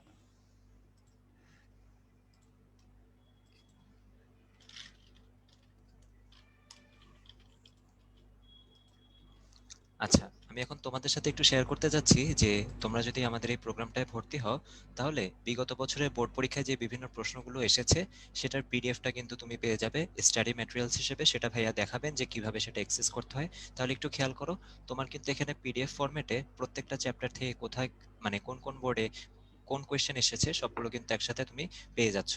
তার মানে তোমার এখানে ক্লাসের পাশাপাশি তুমি যে মডেল টেস্টের জন্য প্রস্তুতি নিচ্ছ, তখন কিন্তু তোমার নিজে থেকে একটা ধারণা হয়ে যাচ্ছে যে এক একটা চ্যাপ্টারে বা এক একটা টপিকে কোনগুলো থেকে আসলে বেশি প্রশ্ন আসে, কোন টপিকটা আমাদের সৃজনশীলের জন্য গুরুত্বপূর্ণ আর কোন টপিকটা নৈর্ব্যক্তিকের জন্য গুরুত্বপূর্ণ, সেটা কিন্তু তুমি একদম স্পষ্ট ধারণা পেয়ে যাবে। এবং এটা যদি একটু খেয়াল করো, সবসময় কিন্তু সব টপিক থেকে সৃজনশীল বা সব টপিক থেকে এমসিকিউ আলাদা কিন্তু করে দেওয়া সম্ভব হয় না। এই জন্য একটা ডিস্ট্রিবিউশন দেখা যায়, যে দেখা যায় কি সৃজনশীল প্রশ্ন দেওয়ার ক্ষেত্রে এক ধরনের টপিক গুরুত্ব পায়, আবার আমাদের এমসিকিউ প্রশ্ন করার ক্ষেত্রে কিন্তু আরেক ধরনের টপিক গুরুত্ব পায়। তো তুমি যদি বিগত 5 বছরের প্রশ্নটা একটু খেয়াল করো, এখানে দেখবে যে কিছু কিছু কমন টপিক থেকে সাধারণত প্রশ্ন এসে থাকে, এবং এভাবেই কিন্তু তুমি নিজেই অনেকটা যাচাই বাছাই করে নিয়ে দেখতে পারবে যে তোমার প্রস্তুতিটা আসলে সেই অনুযায়ী কিভাবে নেওয়া উচিত। জি ভাইয়া। আচ্ছা, আমি একটু ক্লাসের যে ইয়াটা শেয়ার করি, পেজটা এই যে জাস্ট লগ ইন করলেই তো এরকম দেখা যায় মাই রুটিন টুডে। তো এখানে হচ্ছে যেদিন যে রিভিশন ক্লাসটা থাকবে সেদিন আমি ওইটা এখানে দেখতে পাবো যে আজকে আমার এই ক্লাসটা আছে বা আজকে এই পরীক্ষাটা দিতে হবে আমাকে। যেমন এই যে এখানে ডেমো একটা ফিজিক্স ক্লাস দেখা যাচ্ছে, জয়েন ক্লাস বাটনে ক্লিক করলে এই ক্লাসে অটোমেটিক্যালি জয়েন হয়ে যাবে। সেই ক্লাসে আমি হচ্ছে গত বছরের প্রশ্নটা টেনে ধরে এখানে দেখাতে পারি যে কিরকম কিরকম করে উত্তরগুলো করতে হয় বা কোন জিনিসগুলো কিভাবে খেয়াল করতে হয়। আমি সেখানে কোন একটা টপিক যেটা হয়তো এমনিতে আমার বুঝাতে অনেক টাইম লাগতে পারতো, সেটা আমি ছোট্ট একটা সিমুলেশন দিয়ে দেখিয়ে দিতে পারি। ধরা যাক তোমাকে আমি সরল সঞ্চিত স্পন্দন পড়াচ্ছি বা পেন্ডুলাম পড়াচ্ছি, তাহলে পেন্ডুলামের যে সিমুলেশন সেটা আমি তোমাকে জাস্ট চট করে এক নজর দেখিয়ে দিতে পারি। তাহলে এরকম করে তুমি চাইলে যে কোনো সময় যে কোনো টপিকগুলো, ধরা যাক ক্লাসের মধ্যে তুমি কোনো একটা টপিক বুঝতে পারছো না বা কোনো একটা টপিকে সমস্যা হচ্ছে কারো, বা ধরো কোনো একটা জিনিস তোমাকে রিয়েল লাইফে কেমন আচরণ করে সেটা দেখিয়ে দিলে খুব সুবিধা হতো, সেগুলো আমরা এই টুলগুলো ব্যবহার করে তোমাকে নিমেষে মুহূর্তের মধ্যে দেখিয়ে ফেলতে পারি। এই সুবিধাগুলো তো থাকছেই, তার সাথে আমি যদি এই যে আপকামিং লেকচারের থেকে পাস্ট লেকচারে যাই, পাস্ট লেকচারে গেলে এই যে স্টাডি ম্যাটেরিয়ালস এবং রিপ্লে ভিডিও এই দুইটা অংশ থাকে। এই স্টাডি ম্যাটেরিয়ালসে গেলে এখানে দেখো আমি দুইটা অংশ দেখতে পাচ্ছি, একটা হচ্ছে ক্লাস নোট। ক্লাস নোটটা হচ্ছে ক্লাসে টিচার যা যা পড়িয়েছিলেন এক্স্যাক্টলি সেই পিডিএফটা থাকে, এবং এখানে দেখো অধ্যায় 1, 2, 3, 4 এই 4টা চ্যাপ্টারের জন্য টিচার যেভাবে পড়িয়েছিলেন, যেভাবে অ্যানোটেট করেছিলেন, এক্স্যাক্ট সেই পিডিএফটা তোমার এখানে থেকে যাচ্ছে, তুমি সেখান থেকে দেখে নিতে পারবে পরবর্তী যে কোনো সময়ে। আর তার নিচে একটা আলাদা পিডিএফ আছে, এই দেখো, এটা হচ্ছে বিগত বছরের প্রশ্ন। এখানে হচ্ছে পদার্থবিজ্ঞানের যে 1 নাম্বার ক্লাসের যে প্রশ্নগুলো দেখানো হচ্ছিল বিগত বছরে, যেমন রাজশাহী বোর্ডে এখানে হচ্ছে 20 সালে হচ্ছে এই প্রশ্নটা এসেছিল এই চ্যাপ্টারগুলো থেকে। তারপর হচ্ছে যশোর বোর্ডে, তারপর হচ্ছে সিলেট বোর্ডে। তো এই যে যেই চ্যাপ্টারগুলো নিয়ে আজকের ক্লাসটাতে আলোচনা হলো, সেই ক্লাসের টপিকের উপর থেকে বিভিন্ন সময়ে বিগত বছরগুলোতে বোর্ডে যে প্রশ্নগুলো এসেছিল সেটা আলাদা করে এখানে পিডিএফ আকারে পেয়ে যাচ্ছ। তার মানে তোমাকে নিজে এটা ঘেটে গুছাতে হবে না বা কোথাও থেকে খুঁজে বের করতে হবে না, এভরিথিং ইজ দেয়ার, তুমি জাস্ট এখানে এক বসায় এক নজরে দেখে নিতে পারবে। এবং যদি সাথে সাথে তোমার মনে হয় যে একটু ক্রস চেক করে নিবে, উত্তরগুলো দেখো পাশে দেওয়া আছে, সেটা তুমি সেখান থেকে মিলিয়ে নিতে পারবে। আর ক্লাস নোটটা তো থাকলোই। সো ক্লাস নোটের যে পিডিএফ আর তার সাথে সাথে বিগত বছরের যে প্রশ্ন পিডিএফ দুটোই তুমি এখানে পেয়ে যাচ্ছ পাস্ট ক্লাসের আন্ডারে এসে। আর যদি পাস্ট ক্লাসের ভিডিওটা দেখে নিতে চাও, তাহলে এই যে পাস্ট লেকচারের নিচে রিপ্লে ভিডিও নামে যে বাটনটা, এই বাটনটাতে ক্লিক করলে তখন তুমি ওই ক্লাসের যে ভিডিওটা রেকর্ড করা থাকে তোমার অ্যাকাউন্টে সেটা তুমি দেখে নিতে পারছো। সো এখানে ক্লিক করলে তখন ভিডিওটা চলে আসে, এই ভিডিওটা তুমি এখান থেকে প্লে করতে পারো। তাহলে এখানে এক্স্যাক্টলি ক্লাসে টিচার যখন যেভাবে যা পড়িয়েছিলেন ওই কোনো অংশে যদি তোমার কোনো কনফিউশন থাকে, তাহলে তুমি সেটা বের করে এখান থেকে হচ্ছে বের করে নিতে পারো। যেমন এখানে যেমন দেখা যাচ্ছে যে তোমাদের আকাশ ভাইয়া একটা ফিজিক্স ক্লাস নিচ্ছেন, তো ওই ফিজিক্স ক্লাসে কোন একটা গ্রাফ থেকে কোন একটা গাড়ির জন্য যে সরণ ত্বরণ বেগ বিভিন্ন অংশগুলো নির্ণয় করার কথা ছিল সেগুলো এখানে নির্ণয় করা হচ্ছে। সো এক্সাক্ট ওই জিনিসটা তুমি এখান থেকে দেখে ফেলতে পারবে। তো এটা হচ্ছে ক্লাসের যে পদ্ধতিটা বা পুরোনো ক্লাস দেখার যে পদ্ধতিটা সেটা। আর সিমিলারলি তুমি যদি এক্সাম অংশে যাও, এক্সাম অংশে এখানে হচ্ছে তোমার দেখো লাইভ এক্সাম দেওয়া আছে একটা। তো এখানে আমি যদি হচ্ছে পরীক্ষাটা দিয়ে ভিউ রেজাল্টে ক্লিক করি বা সরাসরি পরীক্ষা দেওয়ার সাথে সাথেই অবজেক্টিভে যেটা করতে হয়, তুমি জাস্ট অবজেক্টিভের অপশনে ক্লিক করে অ্যান্সার দিয়ে দিতে পারো। আর প্রত্যেকটা অ্যান্সারের মানে প্রত্যেকটা প্রশ্নের পরেই তার যে সলিউশনটা সেটা তুমি পেয়ে যাবে পরীক্ষা দেওয়ার সাথে সাথে, অবজেক্টিভটা একেবারে সাথে সাথেই পেয়ে যাচ্ছ। সো সলিউশন হিন্টস দেওয়া, কিভাবে সমাধান করতে হয় সেটা বলে দেওয়া, কি ভুল কেন ভুল সেটা উল্লেখ করে দেওয়া, কাজে এখানে একবার রিভিশন হয়ে যাচ্ছে। আর তুমি যদি এরকম ভাবে অবজেক্টিভ পরীক্ষাটা দিতে দিতে তারপর নিচে নামো, তখন তুমি যে রিটেন পরীক্ষাটা দিয়েছো, অর্থাৎ তুমি খাতায় লিখে পরীক্ষা দিয়ে ছবি তুলে যে আপলোড করেছো, সেই পরীক্ষাটাও তুমি এখানে এখানে উত্তরটা দেখতে পাবে। তো এখানে উত্তরটা একদম টিচার যেভাবে খাতা দেখে তোমাকে দিয়েছেন সেটা তুমি এখান থেকে দেখতে পাচ্ছ। কি লিখলে তুমি একদম সম্পূর্ণ ফুল মার্ক পেতে পারতে, ফুল অ্যান্সার করলে বা ঠিক হ্যাঁ, কিভাবে লিখলে সেটাও এখানে দেওয়া। হ্যাঁ সাগর ভাই বলেন। আজকে বেশ কিছু নতুন স্টুডেন্ট আছে, তো যে রিটেন আপলোড কিভাবে করবো ওটা একটু দেখাও। আচ্ছা আমি দেখিয়ে দিচ্ছি, ওকে, কোনো অসুবিধা নেই। তাহলে সবাই একটু খেয়াল করো, আজকে যারা যারা নতুন আছো তাদের জন্য আমি বলে দিচ্ছি, এক্সাম অংশে যাবে, এটা তো তোমার log in page, log in পেজে নর্মাল লেকচার অংশটাতে ক্লিক করা থাকে। তো তুমি পরীক্ষার অংশে যেতে চাইলে এক্সাম অংশে ক্লিক করো, তাহলে তুমি এক্সাম অংশে চলে গেলে। তারপর এখানে তোমার পর্ব যেটা, সেই পর্বটা সিলেক্ট করো। তুমি নতুন করে এক্সাম দিতে চাচ্ছ, তাহলে আপকামিং এক্সাম সিলেক্ট করো। আমার এখানে এই ড্রপডাউন মেনুর মধ্যে অল এক্সাম, আপকামিং এক্সাম এবং পাস্ট এক্সাম, এই তিনটা অংশ থাকে। সো তিনটা অপশনের মধ্যে আমি আপকামিং এক্সামটা দিলাম, তার মানে যে পরীক্ষাটা আমি এখনো দেইনি। তারপর লাইভ এক্সাম, তাহলে এই যে দেখো এখানে লাইভ এক্সাম দেওয়া, আমি এই পরীক্ষাটা এখন চাইলে দিতে পারবো। তাহলে আমি টেক এক্সাম বাটনে ক্লিক করলাম, আমার এখন পরীক্ষাটা দেওয়ার জন্য প্রম্পট করবে। এইখানে খুব সুন্দর করে নিয়ম কানুনগুলো লেখা আছে, যে এমসিকিউ এর জন্য আমার কতগুলো দিতে হবে, কতটুকু টাইম থাকছে, রিটেনের জন্য কতগুলো দিতে হবে, কতটুকু টাইম থাকছে, টোটাল আমার কত মার্কস, সেগুলো সব এখানে উল্লেখ করা। প্লাস আরো যেই বিষয়গুলো খেয়াল করতে হবে, তার মানে যে জিনিসগুলো আমি এখন তোমাদেরকে দেখাবো, তার ফুল ডিটেইলড ইনস্ট্রাকশন গুলো দেওয়া। যেমন রিটেন পরীক্ষা দিতে চাইলে কি করতে হবে, অবজেক্টিভে তো শুধু বৃত্ত ভরাট করতে হয়, আর ডিজিটালি তুমি শুধু বৃত্তে ক্লিক করলেই বৃত্তটা ভরাট হয়ে যাচ্ছে। আর রিটেনে আমি কিভাবে দিব, আমি নর্মালি যেভাবে পরীক্ষা দিতাম খাতায় লিখে, ওইভাবে লিখেই পরীক্ষা দিব। শুধু তোমার খাতাটা আমাদের কাছে পৌঁছাতে হবে ছবি তুলে আপলোড করার মাধ্যমে। তাহলে আমি নিচে গেলেই এখানে দেখতে পাবো যে আমাকে অপশন দিচ্ছে ভার্সন সিলেক্ট করার জন্য, তারপর কি এমসিকিউ নাকি রিটেন দিতে চাই। তাহলে আমি রিটেন এক্সামে ক্লিক করলাম, তাহলে আমি এখন রিটেন এক্সামের উত্তরটা দিতে পারবো।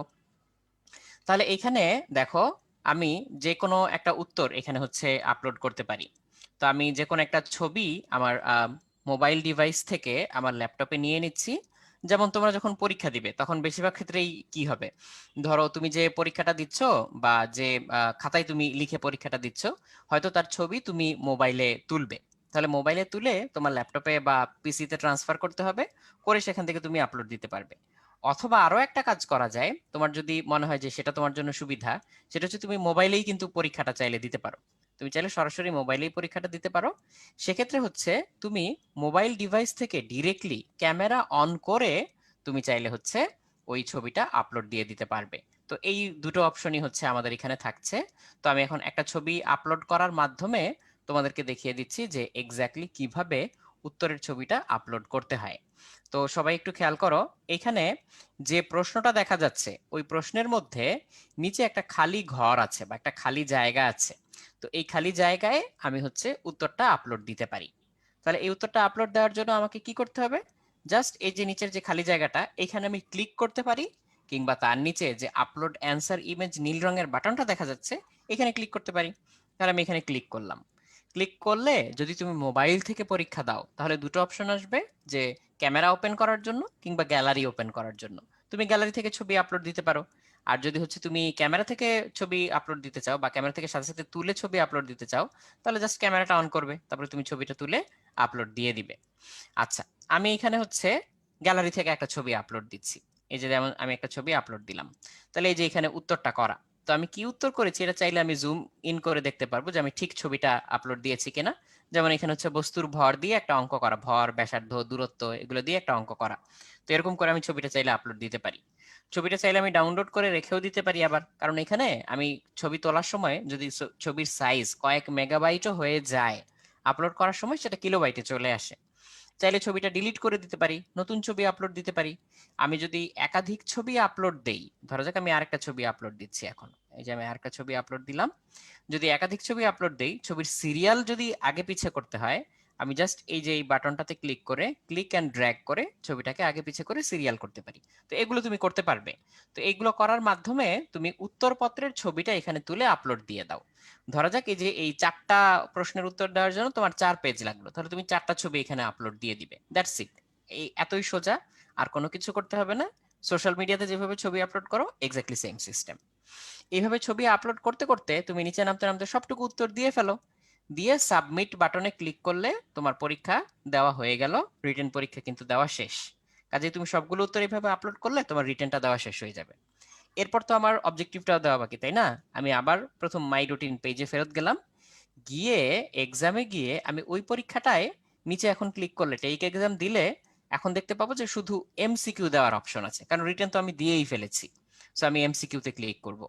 এমসিকিউতে ক্লিক করলে এই যে দেখো এমসিকিউ গুলো আমি এখানে হচ্ছে যে কোনোটা ক্লিক করে উত্তর দিতে পারবো। তাহলে দেখো যে কোন একটা বলকে 48 মিটার পার সেকেন্ড বেগে যদি আমি উপরের দিকে নিক্ষেপ করি, তাহলে আমার কাছ থেকে জানতে চাচ্ছে যে 3 সেকেন্ড পরে কত উচ্চতায় থাকবে। তাহলে এখান থেকে আমি হিসাব নিকাশ করে বের করে ফেলবো যে 3 সেকেন্ড পরে কত উচ্চতায় থাকবে। তারপর হচ্ছে প্রতিক্রিয়া বলের ধারণা পাওয়া যায় কোন সূত্র থেকে, আমি এখান থেকে হচ্ছে আমার কাছে যেটা মনে হয় যে সঠিক উত্তর সেটা উত্তর করব। সো এরকম একটা একটা করে ক্লিক করে আমি নিচে যেতে থাকবো, জাস্ট ক্লিক করলেই বৃত্ত ভরাট হয়ে যাবে। সবগুলো উত্তর দিয়ে এখানে একেবারে লাস্টে আমি সাবমিট বাটনে ক্লিক করব, তাহলে হচ্ছে আমার উত্তরপত্র জমা দেওয়া শেষ। এই যে উত্তরপত্র জমা দেওয়া শেষ হয়ে গেল, এখন অ্যানালাইসিস রিপোর্টটা আমি চাইলে তৎক্ষণাৎ নগদে এখনো দেখে ফেলতে পারি, আবার একটু পরেও ঘুরে এসে দেখতে পারি। তাহলে পরে আমি কিভাবে অ্যাক্সেস করব? মাই রুটিন অংশে যাও, এক্সাম অংশে যাও, পাস্ট এক্সামে যাও, তারপর তুমি সেই উত্তরটাকে এখন খুঁজে পাবে। তাহলে যে এই যে তুমি একটু আগে যে এক্সামটা দিয়েছিলে সেই এক্সামটা খুঁজে পাবে, সেখানে ভিউ রেজাল্টে ক্লিক করো।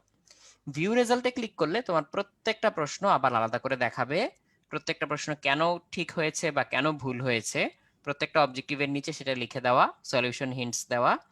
আর তারও নিচে অবজেক্টিভ পার্টটুকু শেষ হলে সৃজনশীল যে অংশটা তুমি যা যা উত্তর করেছিলে, তুমি যেই ছবিটা আপলোড করেছিলে সেটাই এখানে দেওয়া, তার উপরে টিচারের মার্কিংস গুলো দেওয়া, এই যে লাল কালি দিয়ে দাগানো, তার নিচে একদম সম্পূর্ণ উত্তরটা লিখে দেওয়া।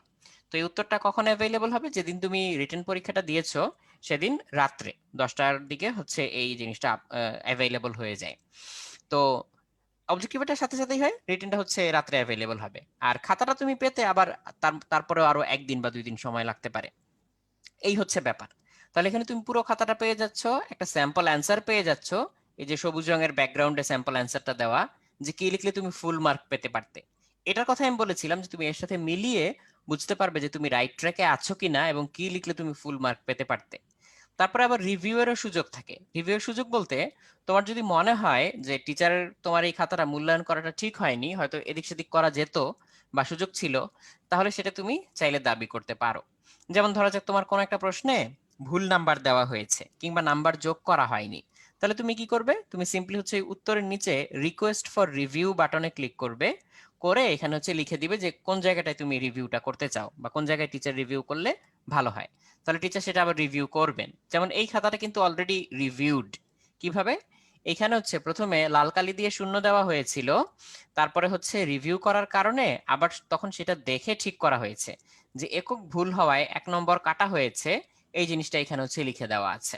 তাহলে এই জিনিসটা লিখে দিয়ে পুরো জিনিসটা ঠিক করে আবার মার্ক দিয়ে দেওয়া হয়েছে যে শূন্যের বদলে 2। তাহলে এখানে প্রথমে যে ভুল মার্কিংটা করা হয়েছিল সেটা কিন্তু পরবর্তীতে ঠিক করে দেওয়া হয়েছে। সো এই সুযোগটাও কিন্তু থাকছে। আর সবচেয়ে বড় কথা হচ্ছে তোমার এখানে পুরো জিনিসটা খুব গোছানো আকারে থাকে। তুমি যে কোনো সময়ই তোমার পাস্ট এক্সামের খাতাটা খুঁজে পেতে পারবে এবং সেই খাতাটায় কি ভুল করেছিলে, কোথায় ভুল করেছিলে, কেন ভুল করেছিলে, সেই জিনিসগুলো দেখে নিয়ে তোমার পরবর্তী পরীক্ষার জন্য একটা বেটার প্রস্তুতি নিতে পারবে। তো এই ছিল আমাদের ক্লাস এবং পরীক্ষা পদ্ধতি সম্পর্কে যে আলোচনাটা, সেটা। তো এখান থেকে আমরা হ্যাঁ, হ্যাঁ স্লাইডে ফিরে সময়ের যেতে পারি। মধ্যে হ্যাঁ সময়ের হ্যাঁ হ্যাঁ মধ্যে যদি আপলোড করতে না পারে তাহলে কি হবে ওইটা একটু জিজ্ঞেস এইটা কিন্তু একটা ব্যাপার। যেমন ধরো তোমার পরীক্ষার টাইম দেওয়া হচ্ছে, সাপোজ কথার কথা রাত 9টা পর্যন্ত, তোমাকে বলা হলো যে লাইভ এক্সাম দেওয়ার টাইম হচ্ছে সকাল 9টা থেকে রাত 9টা পর্যন্ত। এই যে রাত 9টা পর্যন্ত টাইমটা দেওয়া, এটা কিন্তু ক্লোজিং টাইম। তার মানে হচ্ছে এর আগেই তোমাকে পরীক্ষাটা দিয়ে শেষ করতে হবে এবং আপলোড সম্পন্ন করতে হবে। ধরা যাক তুমি একটা সৃজনশীল পরীক্ষা দিচ্ছ, 5টা সৃজনশীল প্রশ্ন সেখানে আছে। তো ওই 5টা প্রশ্ন তুমি ভাবলে হয়তো যে আমি 5টাই আগে উত্তর করে নেই, তারপরে একবারে ছবি তুলে আপলোড করে দিব। এইটা না করে বরং যখন যেটা লেখা হয়ে যাবে সেটা আপলোড করে দেওয়াটা বেটার। তার কারণ হচ্ছে লাস্ট মোমেন্টে এসে যদি টাইম লিমিটেশনের কারণে নির্ধারিত সময়ের ভিতরে তুমি আপলোডটা দিতে না পারো, তাহলে খাতাটা তো অটোমেটিক জমা হয়ে যাচ্ছে এবং তোমার ওই উত্তরটা কিন্তু তখন তুমি জমা দিতে পারলে না, তার আগে তোমার খাতা সাবমিট হয়ে গেল। কাজেই ওই ক্লোজিং টাইমের আগে তোমাকে পরীক্ষাটা দিয়ে শেষ করতে হবে। ধরা যাক তোমার পরীক্ষাটা 2 ঘন্টা, তাহলে রাত 9টায় যদি আমার ক্লোজিং টাইম হয়, নিশ্চয়ই আমি 8টায় পরীক্ষা দিতে বসবো না, আমি পরীক্ষাটা দিতে বসবো 7টায় কিংবা তারও আগে, হাতে একটু সময় রেখে, যাতে 9টা বাজার একটু আগেই আমি সমস্ত কিছু সাবমিট করে কমপ্লিট করে রাখতে পারি। তো এটা হচ্ছে একটু সতর্কতার বিষয়, কারণ এটা মেনটেন না করার কারণে অনেকের খাতাটা আমরা দেখতে পারি না। তুমি উত্তর করেছো ঠিকই, কিন্তু আপলোড হলো না, তাহলে খাতাটা তো আমি পাবো না। আর সিস্টেমে আলাদা করে আবার একজন দুইজনের খাতাটা আপলোড দেওয়ার মতো সুযোগটা আসলে পাওয়া যায় না, বা আমাদের সিস্টেমে বর্তমানে নেই। কাজেই তোমার খাতাটা দেখা থেকে আমরা কিন্তু বঞ্চিত হলাম, তুমিও কিন্তু তোমার রেজাল্টটা এখান থেকে পাওয়া থেকে বা এটাকে রিভিউ করিয়ে নেওয়া থেকে বঞ্চিত হলে। কাজেই এই ব্যাপারগুলো সবাই একটু মানে ধৈর্য ধরে খেয়াল করে মেনটেন করার চেষ্টা করবে। দীপ্র। জি ভাইয়া, ওদের আরেকটা যেটা কোয়েরি ছিল যে আমি যদি ল্যাপটপ থেকে বা ডেস্কটপ থেকে যদি পরীক্ষাটা দিই, তো এই ক্ষেত্রে রাইট। আমি একটু বলে দিতে চাচ্ছি যে তোমরা কিন্তু চাইলে এমন করতে পারো। সেই ক্ষেত্রে হাতে অবশ্যই একটু হলেও বেশি সময় রাখা লাগবে। তার কারণ তুমি যে ছবিটা আপলোড দিবে সেটা তো অবশ্যই তোমার মোবাইল ডিভাইস যেটা সেটা দিয়ে তুলতে হবে। তো সেই ক্ষেত্রে তুমি ছবিটা মোবাইল দিয়ে তুলে তারপর ডাটা কেবলের সাহায্যে কিন্তু ছবিটা ইজিলি তোমার ডেস্কটপ বা ল্যাপটপে ট্রান্সফার করে নিতে পারো। কিন্তু সেই জন্য যে সময়টা লাগবে এক্সট্রা, সেটার কথা মাথায় রেখে কিন্তু তোমাকে সেই কাজটা করতে হবে। তো এই ক্ষেত্রে তাড়াহুড়া করতে গেলে দেখা যাচ্ছে কি অনেক সময় তুমি হয়তো ভুল ছবি আপলোড দিয়ে দিলে বা ছবিটা আসলে জায়গা মতো আপলোড দিতে পারলে না, সময়টা শেষ হয়ে গেল। তাই আবার একটু ক্লিয়ার করে নিচ্ছি, তুমি ল্যাপটপ ডেস্কটপ যে কোনো কিছু থেকেই আপলোড করতে পারবে। তবে অবশ্যই এটা মাথায় রাখতে হবে, ছবিটা কিন্তু তোমার মোবাইলেই তুলতে হচ্ছে এবং সেখান থেকে ট্রান্সফার করতে হচ্ছে, সেই সময়টা হাতে রাখা লাগবে। জি ভাই। আচ্ছা, তো আমরা চাইলে আমাদের পরবর্তী স্লাইডটাতে আবার চলে যেতে পারি। আচ্ছা, তো এক্সামটা কিভাবে দিতে হয়, সিকিউ এবং এমসিকিউ দুটোই, এবং সেখানে এমসিকিউটা তাৎক্ষণিক মূল্যায়ন হচ্ছে, কিন্তু সিকিউটা আবার হচ্ছে তাৎক্ষণিক মূল্যায়ন হচ্ছে না, কারণ সত্যি সত্যি একজন টিচার ওই খাতাটা দেখে তোমাকে ফেরত পাঠান, এবং সেখানে ভুল সংশোধনের সুযোগ থাকছে, রিভিউয়ের সুযোগ থাকছে, এবং সবচেয়ে বড় কথা হচ্ছে শুধু ভুলটাকে ভুল হিসাবে না দেখে সেই ভুল থেকে শিক্ষা নেয়ার ব্যাপারটা এখানে থাকছে। সো এই হচ্ছে আমাদের যে অনলাইন এক্সাম গুলো সেগুলোর ফিচার। আর এখানে তোমার অটো এসএমএস এর মাধ্যমে রেজাল্টটা যে সাথে সাথে চলে যায় এটা তো জানোই সবাই, যে এসএমএস এর মাধ্যমে তোমার কিংবা তোমার অভিভাবকের মোবাইলে রেজাল্টটা সাথে সাথে চলে যাচ্ছে। তো তুমি সাথে সাথেই হচ্ছে মানে রেজাল্টটা রেডি হওয়ার সাথে সাথেই তুমি রেজাল্টটা হচ্ছে নিজের কাছে পেয়ে যাচ্ছ। আর ওদের একটু ভাইয়া রুটিনটা নিয়ে কোয়েরি ছিল, অনেকেই হুম আমাদের হুম। এখানে নতুন যারা জয়েন করেছে, আমি যদি একটু রুটিনটা শেয়ার করে দেখাই ওদের সাথে। হ্যাঁ, রুটিনটা দেখাও। আচ্ছা দেখো, তোমরা যদি উদ্ভাস.com জাস্ট এই ওয়েবসাইটটাতে যদি চলে যাও, আমি আবার বলছি উদ্ভাস.com, এই ওয়েবসাইটে চলে গেলে আমরা এখন হোম পেজে আছি এবং এখানে হচ্ছে হোম পেজ। এখানে তুমি দেখতে পারবে প্রথমে, এরপর যদি তুমি প্রোগ্রাম সমূহ রুটিনে ক্লিক করো তখন কিন্তু সবগুলো অনলাইন প্রোগ্রাম যে আছে তার লিস্ট চলে এসেছে। তাহলে আমরা এখানে কোনটায় ভর্তি হব? SSC 2021 revision plus model test, এটাই ক্লিক করার পরে তুমি কিন্তু এখানে দেখতে পাচ্ছ যে একদম নতুন প্রোগ্রাম যেটা শুরু হচ্ছে সেটা যদি তুমি ক্লিক করো, তাহলে দেখো তুমি কিন্তু এখানে এই প্রোগ্রামের ফুল যে প্ল্যানিংটা যেমন শুরু হচ্ছে 6 ডিসেম্বর অর্থাৎ আগামীকাল থেকে, এবং আমরা এখানে যে কথাবার্তাগুলো বলছি সেই ডিটেলস কিন্তু তুমি একদম সেম ডিটেলস গুলো কিন্তু পেয়ে যাবে। তাহলে দেখো এবার যদি আমরা যদি একটু রুটিনটা নিয়ে বলি, যেমন এখানে দেখা যাচ্ছে কি আমাদের এখানে এই 7 তারিখে একটা পরীক্ষা আছে। তার মানে 7 তারিখে যদি আমাদের পরীক্ষাটা থাকে, 6 তারিখে এই বাংলার প্রথম পত্র 1-এর সেম টপিক অর্থাৎ গদ্য আর উপন্যাসের উপর আমাদের ক্লাসটা হবে। তারপরে পরবর্তী পরীক্ষা বাংলা দ্বিতীয় পত্র 9 তারিখে। তার মানে 9 তারিখে ক্লাসটা হওয়ার আগে আবার 8 তারিখে অর্থাৎ আগের দিন কিন্তু এই যে ব্যাকরণ, সারাংশ, সারমর্ম, ভাব সম্প্রসারণ, এগুলোর উপরেই কিন্তু তোমাদের ক্লাসটা হবে। আর যাদের বিভিন্ন কোয়েরি ছিল পরীক্ষার সময় কোনটা কতক্ষণ বা কেমন সিস্টেম, সেই সবগুলো ডিটেলস কিন্তু তুমি এখান থেকে একদম পেয়ে যাবে। তাহলে আবারও বলছি আমি, আমাদের যে ওয়েবসাইট সেখানে যে তুমি এসএসসি 2021 রিভিশন প্রোগ্রামে যে রুটিনের সব বিস্তারিত কিন্তু দেখে নিতে পারবে। আশা করি এই ব্যাপারে কোনো কনফিউশন থাকবে না, যেহেতু কালকে থেকে আমাদের ক্লাসটি শুরু হয়ে যাবে। আমরা আশা করছি অনেকেই ভর্তি হয়ে গিয়েছো, আর যারা এখনো ভর্তি হয়নি আশা করি আগামী কালকের মধ্যেই কিন্তু আমরা ভর্তি হয়ে যাব। জি ভাই, আমরা আবারও স্লাইডে ব্যাক করতে পারি।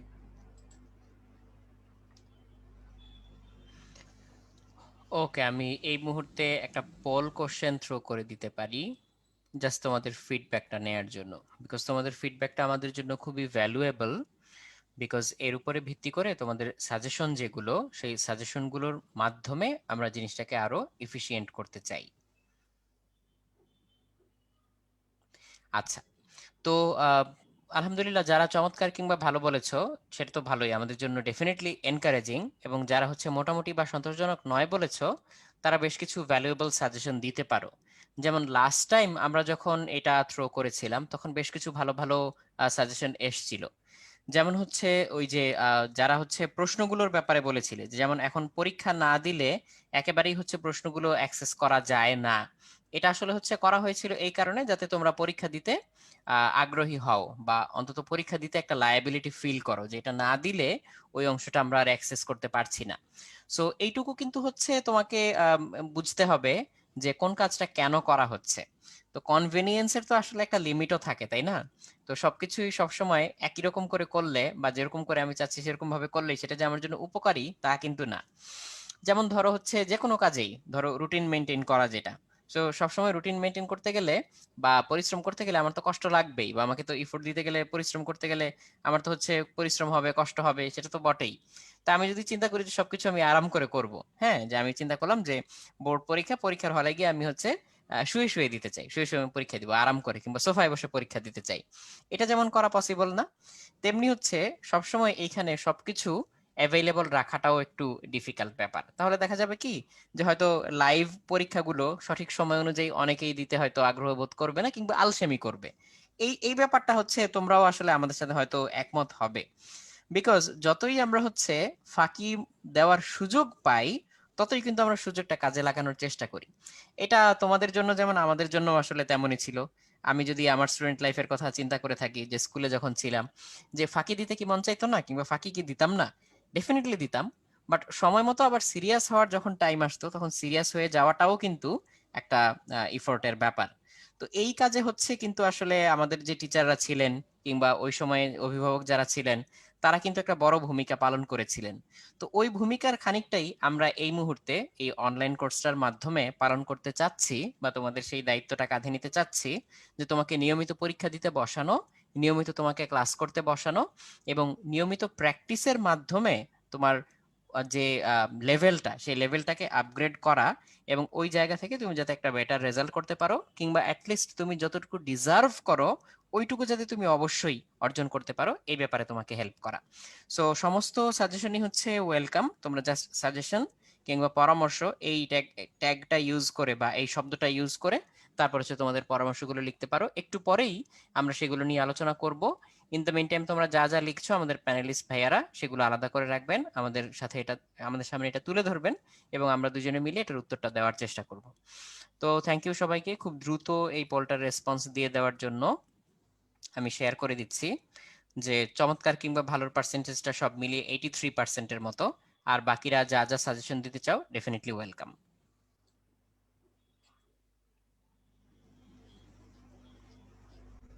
আচ্ছা, তো এইটুকু আমরা হচ্ছে দেখে ফেললাম। নতুন প্রোগ্রামের বিস্তারিত রুটিনটা সম্পর্কে তোমাদের দীপ্র ভাইয়া বলেছেন অলরেডি, যে কোথায় রুটিনটা পাবে এবং কিভাবে ব্যবহার করতে পারবে, এটা তোমরা অলরেডি দেখেছো।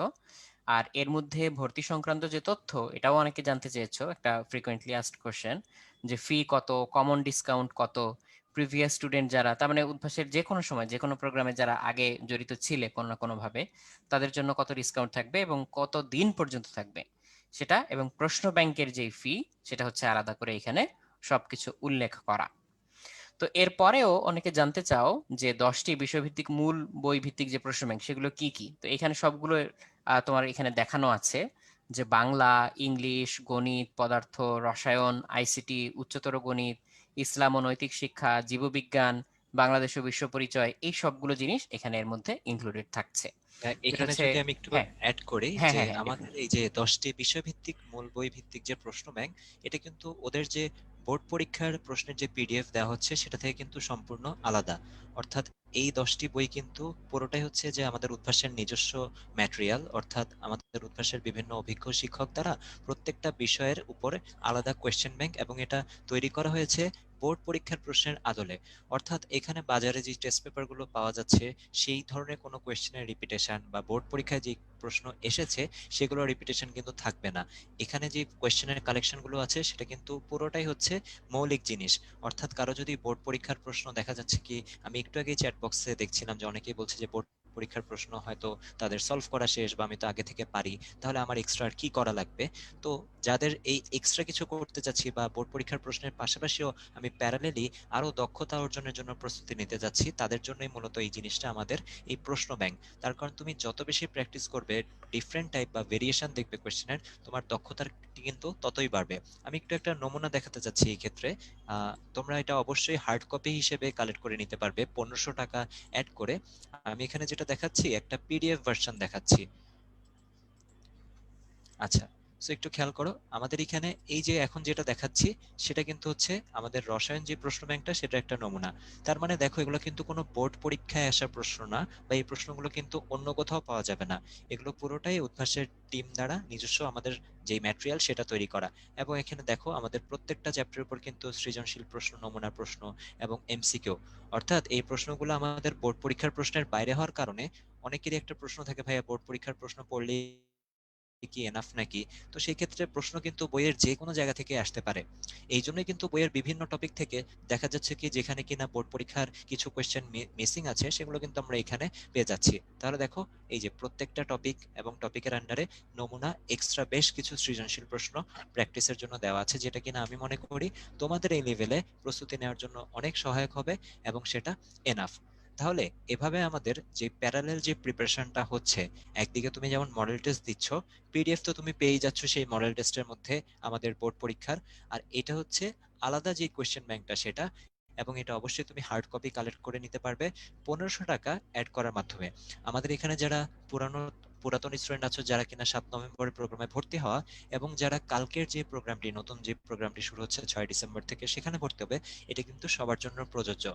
অর্থাৎ তোমরা তোমাদের চলমান কোর্সের সাথে 1500 টাকা অ্যাড করে এই কোয়েশ্চেন ব্যাংকগুলো 10টি কিন্তু তুমি কালেক্ট করে নিতে পারবে। এবং এগুলো যেহেতু হার্ড কপি অর্থাৎ প্রিন্টেড ভার্সন, আমি জাস্ট এখানে পিডিএফটা নমুনা হিসেবে দেখাচ্ছি, তোমরা কিন্তু এটার প্রিন্টেড ভার্সনটাই পেয়ে যাবে। এটা তোমার অবশ্যই উদ্ভাস 19-এর যে নিকটস্থ ব্রাঞ্চ, সেখান থেকে কিন্তু তোমার সংগ্রহ করে নিতে হবে। জি ভাইয়া।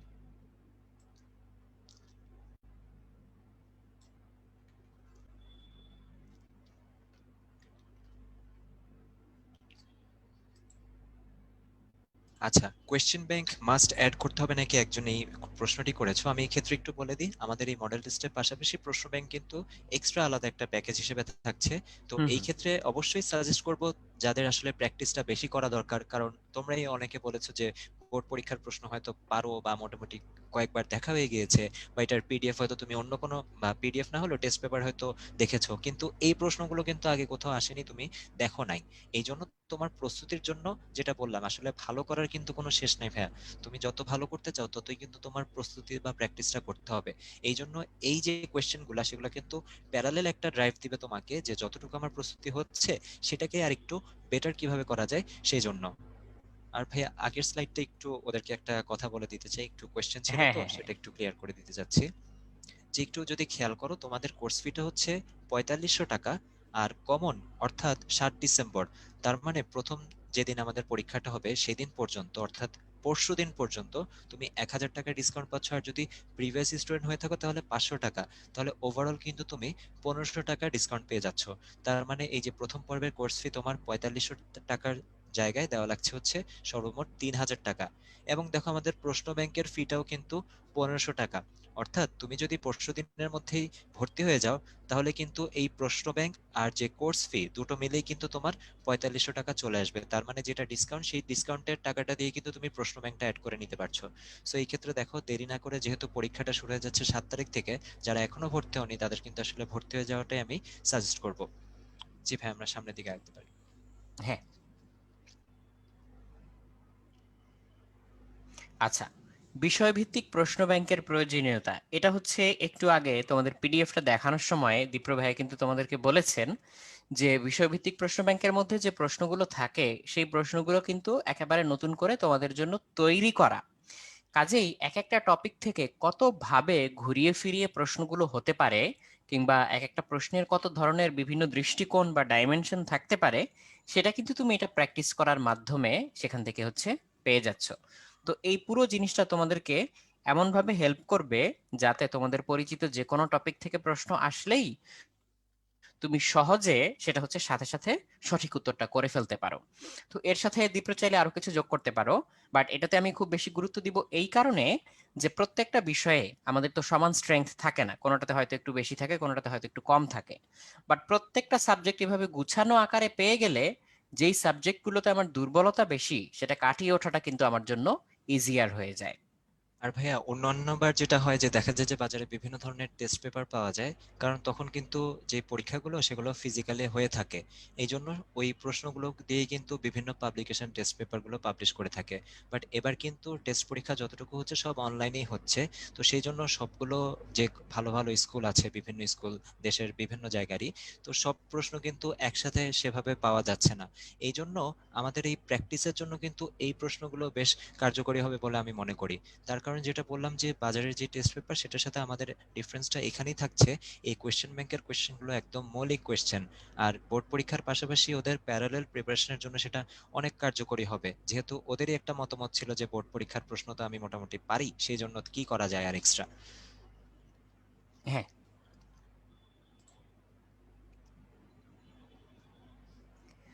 আচ্ছা, আমরা এতক্ষণ পর্যন্ত যা যা বলছিলাম তার একটা প্রতিফলন হচ্ছে এই স্লাইডটাতে গুছিয়ে বলা আছে যে প্রস্তুতির গ্যাপ পূরণ করতে রিভিশন ক্লাস এবং পরীক্ষায় অংশগ্রহণ করা, ক্লাসের তথ্য সহজে মনে রাখতে কিংবা রিভিউ করতে পিডিএফ ক্লাস নোটটা দেখা, মিস হওয়া ক্লাসগুলোকে দেখে নেওয়ার জন্য ভিডিও রিপ্লেটা ইউজ করা, অ্যানালাইসিস রিপোর্টের মাধ্যমে নিজের ভুল ত্রুটি সমাধান করে নেয়া এবং ভুল থেকে শিক্ষা নেয়া, আর পরীক্ষায় দক্ষতা অর্জনের জন্য বারবার প্র্যাকটিস এক্সাম দেয়া।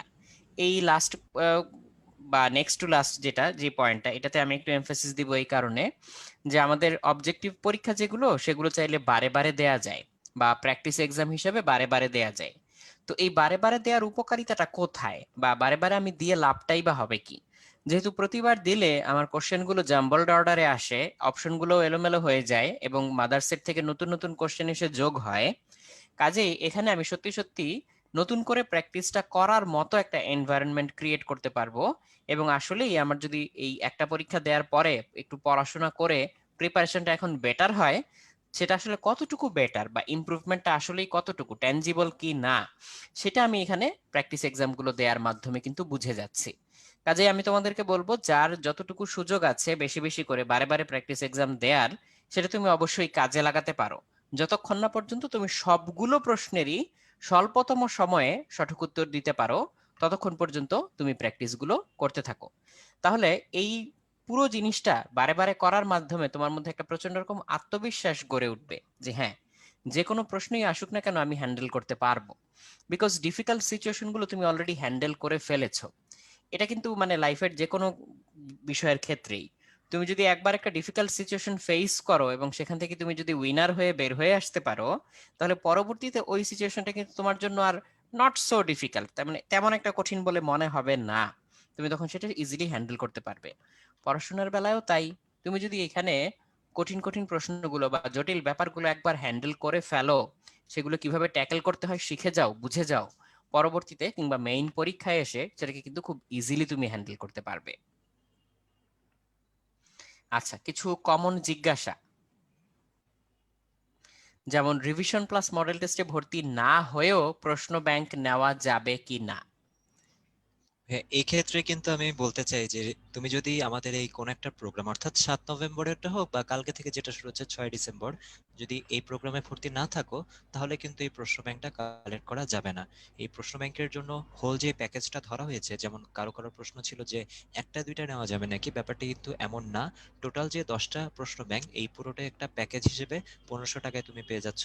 এবং তুমি যদি আমাদের এই যে রিভিশন 7 প্রোগ্রামে 7 নভেম্বরে যেটা পুরোনো প্রোগ্রাম সেটা, বা 6 ডিসেম্বর কালকে থেকে যেটা শুরু হচ্ছে, যে কোনোটায় যদি ভর্তি হয়ে থাকো তাহলেই তুমি এটা 1500 টাকা অ্যাড করে নিতে পারবে। এবং আবারও একটা কথা রিপিট করছি, যেহেতু এটা আমাদের এখানে প্রিন্টেড কপি দেওয়া হচ্ছে, এই জন্য তোমার এটা তোমার নিকটস্থ কোনো একটা ব্রাঞ্চে এসে কালেক্ট করে নিতে হবে পেমেন্টটা করার মাধ্যমে। Thank you Dipro. SSC board পরীক্ষা কতদিন পিছাতে পারে?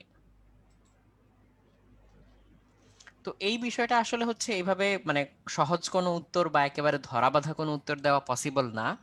এটার জন্য আমাদেরকে আরেকটু ওয়েট করতে হবে যে এর মধ্যে কোভিড পরিস্থিতিটা কোন দিকে গড়ায় বা কি অবস্থা হয় সেটা দেখার জন্য। তার পাশাপাশি আমরা আবার এটাও দেখতে পাচ্ছি যে কিছু কিছু আশার আলো দেখা যাচ্ছে ভ্যাকসিনের ব্যাপারে, সেটা কোন দিকে যায়, এবং সর্বোপরি আমাদের লোকালি অবস্থাটা কেমন দাঁড়ায়। তো এরকম যদি হয় যে না প্রকোপ অনেক বেড়ে যাচ্ছে এবং ডেথ রেট কিংবা আক্রান্ত হওয়ার হার সেটাও অনেক বেড়ে যাচ্ছে, তো সেক্ষেত্রে হচ্ছে পিছিয়ে যাওয়ার সম্ভাবনাটাই থাকে। আর যদি মনে হয় যে না আস্তে আস্তে পরিস্থিতি স্বাভাবিকের দিকে চলে যাচ্ছে, তাহলে হয়তো অতটা নাও পিছাতে পারে। বাট ফাইনালি একেবারে চূড়ান্ত সিদ্ধান্ত আসলে হচ্ছে গভর্নমেন্ট সাইড থেকেই আসবে বা শিক্ষা মন্ত্রণালয় থেকেই আসবে। তার জন্য আমাদেরকে একটু ওয়েট করতে হবে। তো দীপ্র এই বিষয়ে আরো কিছু চাইলে যোগ করতে পারো। জি ভাই, আমাদের এরকম কিছুদিন আগে শিক্ষামন্ত্রী একটা কথা বলেছেন যে হয়তো এসএসসি আর এইচএসসি আগামী বছরে যেই বোর্ড পরীক্ষাটা সেটা 1-2 মাস পেছাতে পারে। কিন্তু উনিও কিন্তু একদম নিশ্চিত করে কিছু বলেননি। যেমন আমরা দেখলাম এবারে যে এইচএসসি বোর্ড পরীক্ষাটা, সেটাও কিন্তু এক এক সময় এক একটা ডিসিশন চলে আসছিল বারবার পিছানোর যে ব্যাপারটা। তো এখন এরকম একটা অনিশ্চয়তার মধ্যে আমি যেটা সাজেস্ট করব, অবশ্যই আমাদের আগে থেকে প্রস্তুতিটা নিয়ে নেওয়া উচিত। কারণ পরীক্ষা হওয়ার কথা ফেব্রুয়ারি, যদি কোনো কারণে ফেব্রুয়ারিতে না হয় তাহলে সেটা পিছিয়ে হয়তো মার্চ এপ্রিল এরকম কোনো একটা সময় যেতে পারে। তো এই জন্য যদি আমরা ওই সাইকোলজিটা নিয়ে থাকি, আচ্ছা পরীক্ষা তো হবে, অনেক দেরি হবে, তখন কিন্তু সেটা আমাদের জন্য ভালো হবে না। হ্যাঁ, তার থেকে যদি আমরা প্রস্তুতি নিয়ে রাখি, তখন হয়তো পরীক্ষার আগে 1 মাস এক্সট্রা সময় পেলে আমি আরেকবার রিভিশন দিতে পারলাম, আমার প্রস্তুতিটা আরো সলিড হয়ে যাবে সেই ক্ষেত্রে। এটাই ওদের জন্য আমার সাজেশন থাকবে। মানে পরীক্ষাটা তখন যখনই হোক আমার যদি প্রস্তুতিটা কমপ্লিট থাকে, তাহলে কিন্তু আমি যে কোনো সময় পরীক্ষাটা দিয়ে ফেলতে পারবো।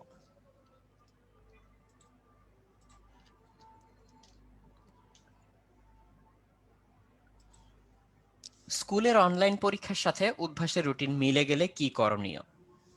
তখন তুমি নিয়ারেস্ট ব্রাঞ্চে ফোন দিয়ে তোমার ব্যাচ টাইমটা চেঞ্জ করে নিবে। তোমার স্কুলের অনলাইন পরীক্ষার সাথে ক্ল্যাশ হয় এমন টাইম বাদ দিয়ে বাকি যে টাইমগুলো অ্যাভেইলেবল আছে সেটা কথা বলে নিয়ে বুঝে নিয়ে তুমি চেঞ্জ করে নিতে পারো অ্যাকর্ডিংলি।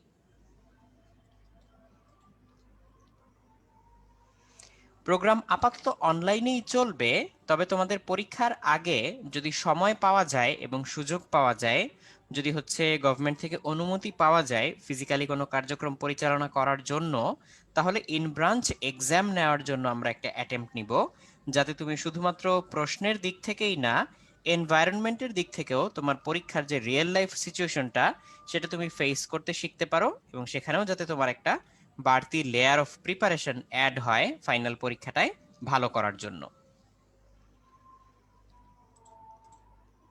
আর 100% ক্লাস এবং পরীক্ষায় সবার জন্য একটা সম্মাননা থাকবে। যারা 100% ক্লাস এবং পরীক্ষায় অংশ নিবে, একটা টোকেন অফ অ্যাপ্রিসিয়েশন হিসেবে সবার জন্য একটা টোকেন, একটা পুরস্কার থাকবে। বাট এটা হচ্ছে মানে 100% যারা ক্লাস এবং পরীক্ষায় অংশ নিবে তাদের জন্য আসলে বড় পুরস্কারটা হবে তারা যে এই যে রেগুলারিটিটা মেনটেন করতে পারলো, তার কারণে তার ক্যাপাবিলিটিটা যে বেড়ে যাবে বা সে যে পরীক্ষা দেওয়ার জন্য এখন মোর ইকুইপড বা মোর যোগ্য, সেটা হচ্ছে আসলে সত্যিকার অর্থে রিয়েল যে পুরস্কারটা সেটা। আমরা অ্যাপ্রিসিয়েট করার জন্য as a token of appreciation একটা ছোটখাটো পুরস্কারের ব্যবস্থা রেখেছি। এটা যতজন 100% ক্লাস এবং পরীক্ষা দিবে সবার জন্যেই সেটা প্রযোজ্য হবে।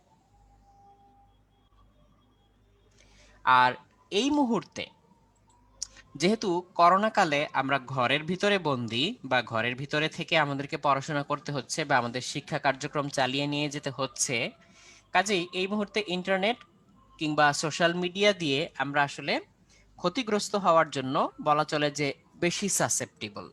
এবং সোশ্যাল মিডিয়াগুলো অল এনকম্পাসিং যে স্কিমগুলো নিচ্ছে একটার পর একটা, যার মাধ্যমে সবসময় একটা জায়গায় তোমাকে হুক করে রাখা বা তোমাকে হচ্ছে একটা জায়গায় আটকে রাখা বা তোমার থেকে সময়টা বের করে নিয়ে আসা, কারণ মিডিয়া কনজিউম করলে তাদের যে ব্যবসায়িক সুবিধাগুলো হবে সেই জিনিসগুলো যাতে তারা নিতে পারে, তার জন্য হচ্ছে মিডিয়াগুলোকে যতটা সম্ভব অ্যাট্রাকটিভ করে ইউজার ফ্রেন্ডলি করে তৈরি করা হচ্ছে।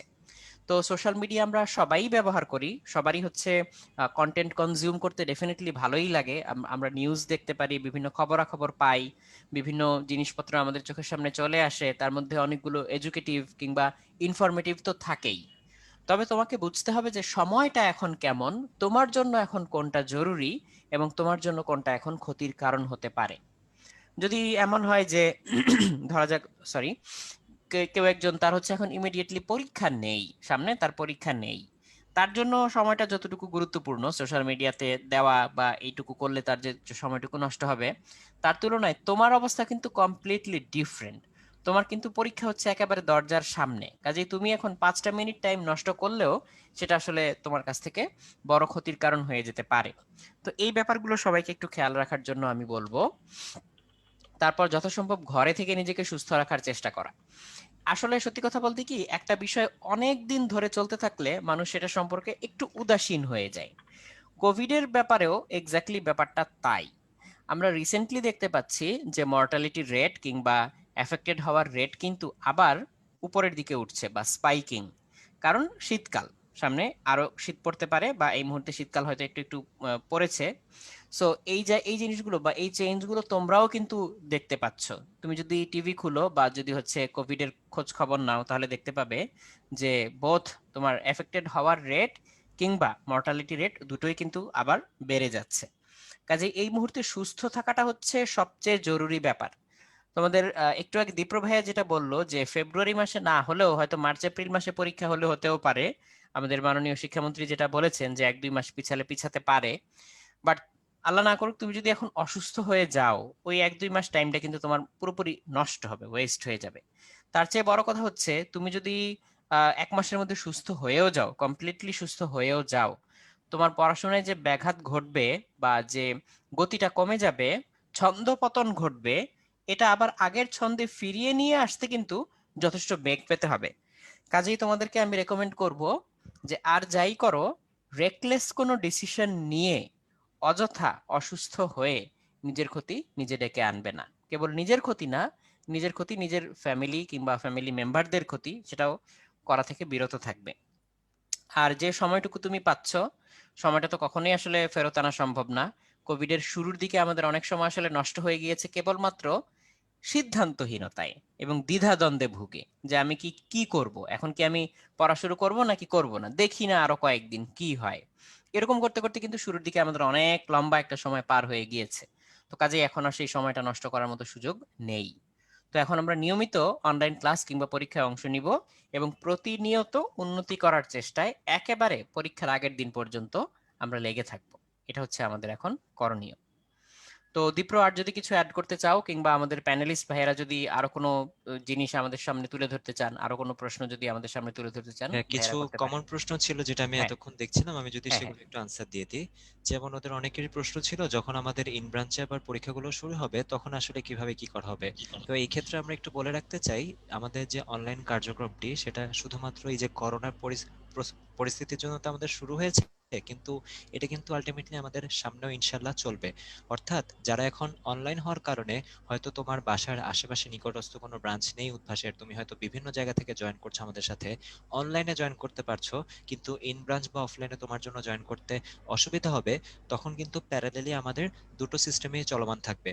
অর্থাৎ যাদের যেরকম সুবিধা, কেউ যদি ইন ব্রাঞ্চে এসে পরীক্ষা অংশগ্রহণ করতে চায় সেটিও থাকবে, আর কারো যদি অনলাইনে পরীক্ষা দিতে সুবিধা হয় আমরা সেটিকেও কনসিডার করার চেষ্টা করব। তার কারণ আমাদের সিচুয়েশনের উপর ডিপেন্ড করে, বা তোমার বাসা থেকে ব্রাঞ্চ যদি দূরে হয় সেই ক্ষেত্রেও একটা সমস্যা হতে পারে তোমার। তো এভাবে আসলে সবার প্রতি আসলে ব্যাপারগুলো কনসিডার করা হবে।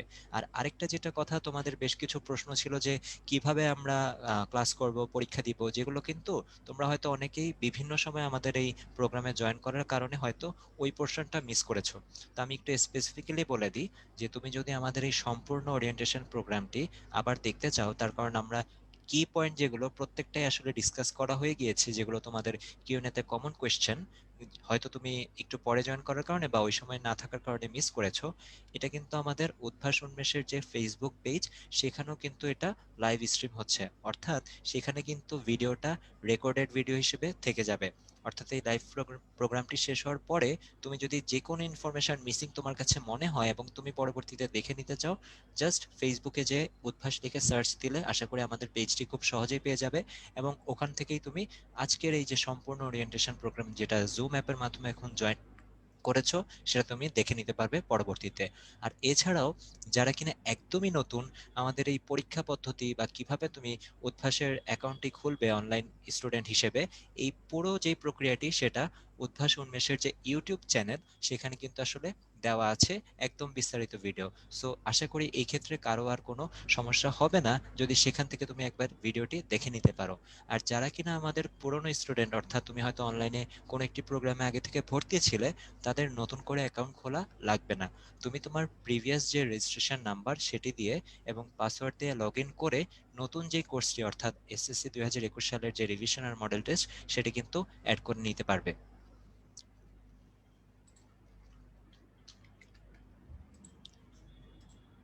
Thank you Dipra. সাগর ভাই বা প্যানেলিস্ট ভাইয়েরা যদি আর কিছু উল্লেখ করতে চান।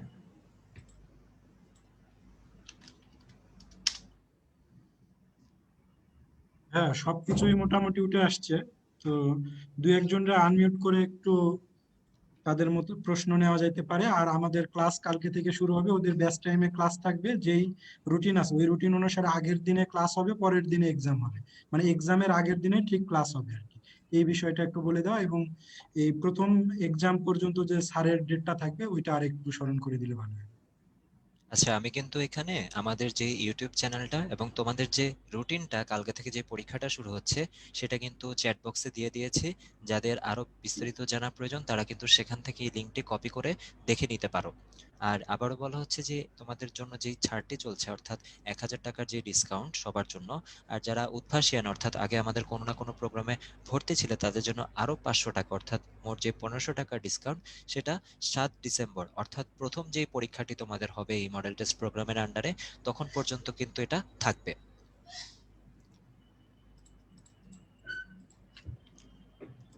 ভাই, আমরা কি কোনো প্রশ্ন নিতে পারি?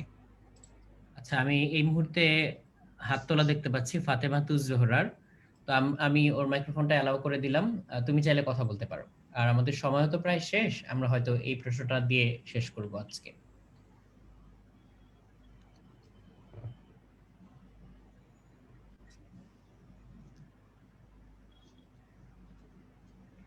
এর পাশাপাশি আমি আরো দুই একজনের মাইক্রোফোনটা একটু অ্যালাউ করে দেই। তাহমিদ ফেরদৌস, তাহমিদ চাইলে কথা বলতে পারো। আসসালামু আলাইকুম ভাই। ওয়ালাইকুম সালাম। তাহমিদ, কেমন আছো তুমি? ভাই আলহামদুলিল্লাহ। তাহমিদ, তুমি কোত্থেকে বলছো? ভাই ঢাকা থেকে। ঢাকা থেকে। হ্যাঁ তাহমিদ, বলো। ভাই আমাদের আমি আইডিয়াল স্কুলে পড়ি, তো আমাদের আর তাই কি আমিও এমসিকিউ। আইডিয়াল স্কুলে ছিলাম। জি ভাই। ভাই আমাদের আর কি এমসিকিউ এক্সাম চলছে। হুম হুম। 7 তারিখ থেকে স্টার্ট হবে, 7 তারিখে বাংলা, দেন 8 তারিখে ইংলিশ। সো ভাই আমাদের এক্সাম গুলো তো ক্ল্যাশ করতেছে। আচ্ছা আচ্ছা, তার মানে এক্সামের সাবজেক্ট নিয়ে ক্লাস হচ্ছে। জি ভাইয়া। আচ্ছা, তার মানে হচ্ছে ক্লাস হয়তো তুমি ম্যানেজ করতে পারবে আগে পিছে করে, জি বাট এই বিষয়ে হচ্ছে এক্সাম গুলোতে রিভিশন দেওয়ার জন্য একটু ডিফিকাল্ট হয়ে যাচ্ছে। জি ভাইয়া। আচ্ছা, তো এই ক্ষেত্রে আমি হলে কি করতাম সেটা তোমাকে বলতে পারি। সেটা হচ্ছে যে ধরো শুরুর এক্সামটা, ধরো বাংলা কিংবা ইংলিশ এক্সামটা, এটা যদি আমার কথা বলি তাহলে হয়তো আমার বেলায় এরকম হতো যে এই জিনিসগুলো যেহেতু অলরেডি পড়া আছে, হয়তো শুরুর দিকের এই সাবজেক্টগুলো রিভিশন দেওয়ার জন্য আমার খুব বেশি টাইম লাগবে না, শুরু একদিন দুদিন হয়তো আমাকে একটু বাড়তি পরিশ্রম করতে হবে। এরপরে আমি যেটা করতাম, পরবর্তী যেগুলো সেগুলো যেহেতু আগে থেকে রুটিন দেওয়া বা আমি টাইমটা জানি, আমি সেগুলোকে এই প্রত্যেকটা সাবজেক্টের ফাঁকে ফাঁকে ভাগ করে নিতাম টাইমটা। ভাগ করে নিয়ে যে এই টাইমের মধ্যে আমি এইটার এতটুকু রিভিশন দিব, আর ওই টাইমের ভিতরে ওইটার অতটুকু রিভিশন দিব। এইভাবে হচ্ছে পুরো একটা দিন একটা সাবজেক্টের জন্য ডেডিকেটেড না রেখে সামনে যে টাইমটুকু অ্যাভেলেবল থাকবে সেটাকে অনেকগুলো স্লটে ভাগ করে তখন ওইখানে আমি হচ্ছে এই কাজটা করে ফেলতাম বা রিভিশন দেওয়ার পর্বটা সেরে ফেলতাম। এবং এই কাজগুলো আমি করতাম হচ্ছে নর্মালি প্রত্যেকটা পরীক্ষার আগে, প্রত্যেকটা মেজর পরীক্ষার আগে আমি যেটা করতাম, বড় একটা খাতা নিতাম, অর্গানাইজার আর কি। সেখানে হচ্ছে জাস্ট সুন্দর করে আমি আমার টাইম লাইনটা তৈরি করতাম। তো তখন আসলে এত অ্যাপ কিংবা এত সুন্দর সফটওয়্যার বা এই জিনিসগুলো তখন ছিল না। আমি অনেক অনেক দিন আগের কথা বলছি, সেই ধরো 2008 সালের কথা। এখন এই অর্গানাইজ করার জন্য কিন্তু অনেক ভালো ভালো অ্যাপ কিংবা সফটওয়্যার পাওয়া যায়। যেহেতু অলরেডি তোমরা ডিজিটালি ক্লাস করছো এবং ডিজিটালি সবকিছু মেইনটেইন করছো, এরকম অর্গানাইজার অ্যাপ কিংবা হচ্ছে ডেইলি রুটিনের অ্যাপ তুমি অনেকগুলোই অ্যাভেলেবল পাবে। এইটা তোমার থট প্রসেসটাকে স্ট্রিমলাইন করতে হেল্প করবে। ম্যাক্সিমাম টাইমে আমরা কোনো একটা কিছু করার জন্য ইনাফ টাইম পাই না, কি কারণে? কারণ জিনিসটা আমাদের সামনে গুছানো থাকে না। সবসময় আমাদেরকে হাতড়াতে হয় এরপরে কি করব, তারপরে কি করব, এইটুকু করার আগে বা পরে কি করব। সো এই অংশটুকু তুমি যদি আগে থেকে গুছিয়ে নিতে পারো, তারপর টু দি পয়েন্ট ওইটা ফলো করতে পারো, দেখবে তোমার এখানে অনেকটুকু টাইম বেঁচে যাবে এবং নর্মাল টাইমে তুমি যতটুকু টাইমে যতটুকু কিছু রিভিশন দিতে পারতে, তার চেয়ে একটু কম টাইমেই তুমি ইনাফ এফিসিয়েন্সির সাথে ওইটুকু রিভিশন দিয়ে ফেলতে পারবে। তো তাহমিদ, আমি আশা করব তুমি এই কাজটা করতে পারবে। তুমি কি মনে করো? জি ভাই, আর কি চেষ্টা করবো এখন। ইনশাল্লাহ অবশ্যই চেষ্টা করবে, এবং চেষ্টা করে মানে তুমি আসলে নিজের মতো করে জিনিসটাকে স্ট্র্যাটেজাইজ করে নিতে পারবে, যে চেষ্টাটা করলে কেমন ভাবে করলে তোমার জন্য বেটার কাজ করে, এটা তুমি নিজে খুঁজে বের করে নিতে পারবে, কারণ এটা পার্সন টু পার্সন ভ্যারি করে। তো তাহমিদকে ধন্যবাদ, কারণ এই প্রবলেমটাতে আরো অনেকেই হয়তো পড়তে পারো এই বিষয়টাকে সামনে তুলে ধরার জন্য। Thank you Tahmid. জি ভাই।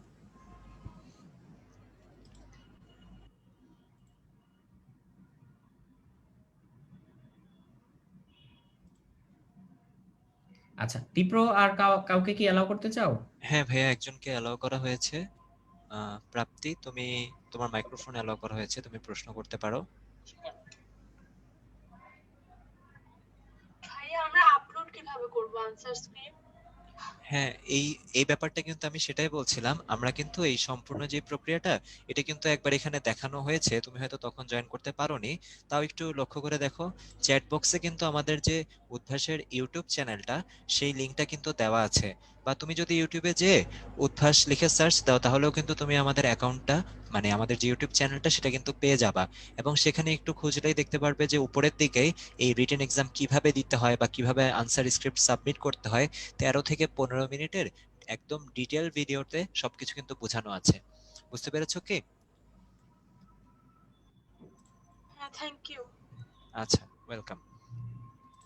তাহলে ভাই আমরা মনে হয় আজকে শেষ করতে পারি। হ্যাঁ, সবাইকে ধন্যবাদ আজকে অংশগ্রহণ করার জন্য এবং এই সময়টুকুতে আমাদের সাথে প্রাণবন্ত আলোচনায় অংশ নেওয়ার জন্য। আমরা সবার উজ্জ্বল ভবিষ্যৎ কামনা করি এবং সাফল্য কামনা করি, এবং এটাও সাথে সাথে আশা করি যে যাতে যার যোগ্যতা, নিজ নিজ যোগ্যতা অনুযায়ী ফলাফল অর্জন করতে পারে। আর আশা করি যে তোমাদের যে সামনে ক্লাসগুলো হবে, কেমিস্ট্রি ক্লাস যদি হয়, কেমিস্ট্রি পড়াই ভাইয়া, তোমাদের সাথে হয়তো কোনো না কোনো ক্লাসে দেখা হয়ে যাবে, সবাই ভর্তি হয়ে যাবে যারা এখনো ভর্তি হওনি। এবং আমাদের রেগুলার ক্লাস পরীক্ষার মাধ্যমে তোমার এসএসসি যে প্রিপারেশনটা, সেটা একদম যতটুকু সম্ভব স্ট্রং করে নিবে। তাহলে সবাই ভালো থাকো, সুস্থ থাকো। ইনশাআল্লাহ আবারও কোনো একদিন দেখা হবে সবার সাথে। আসসালামু আলাইকুম। আল্লাহ হাফেজ সবাই।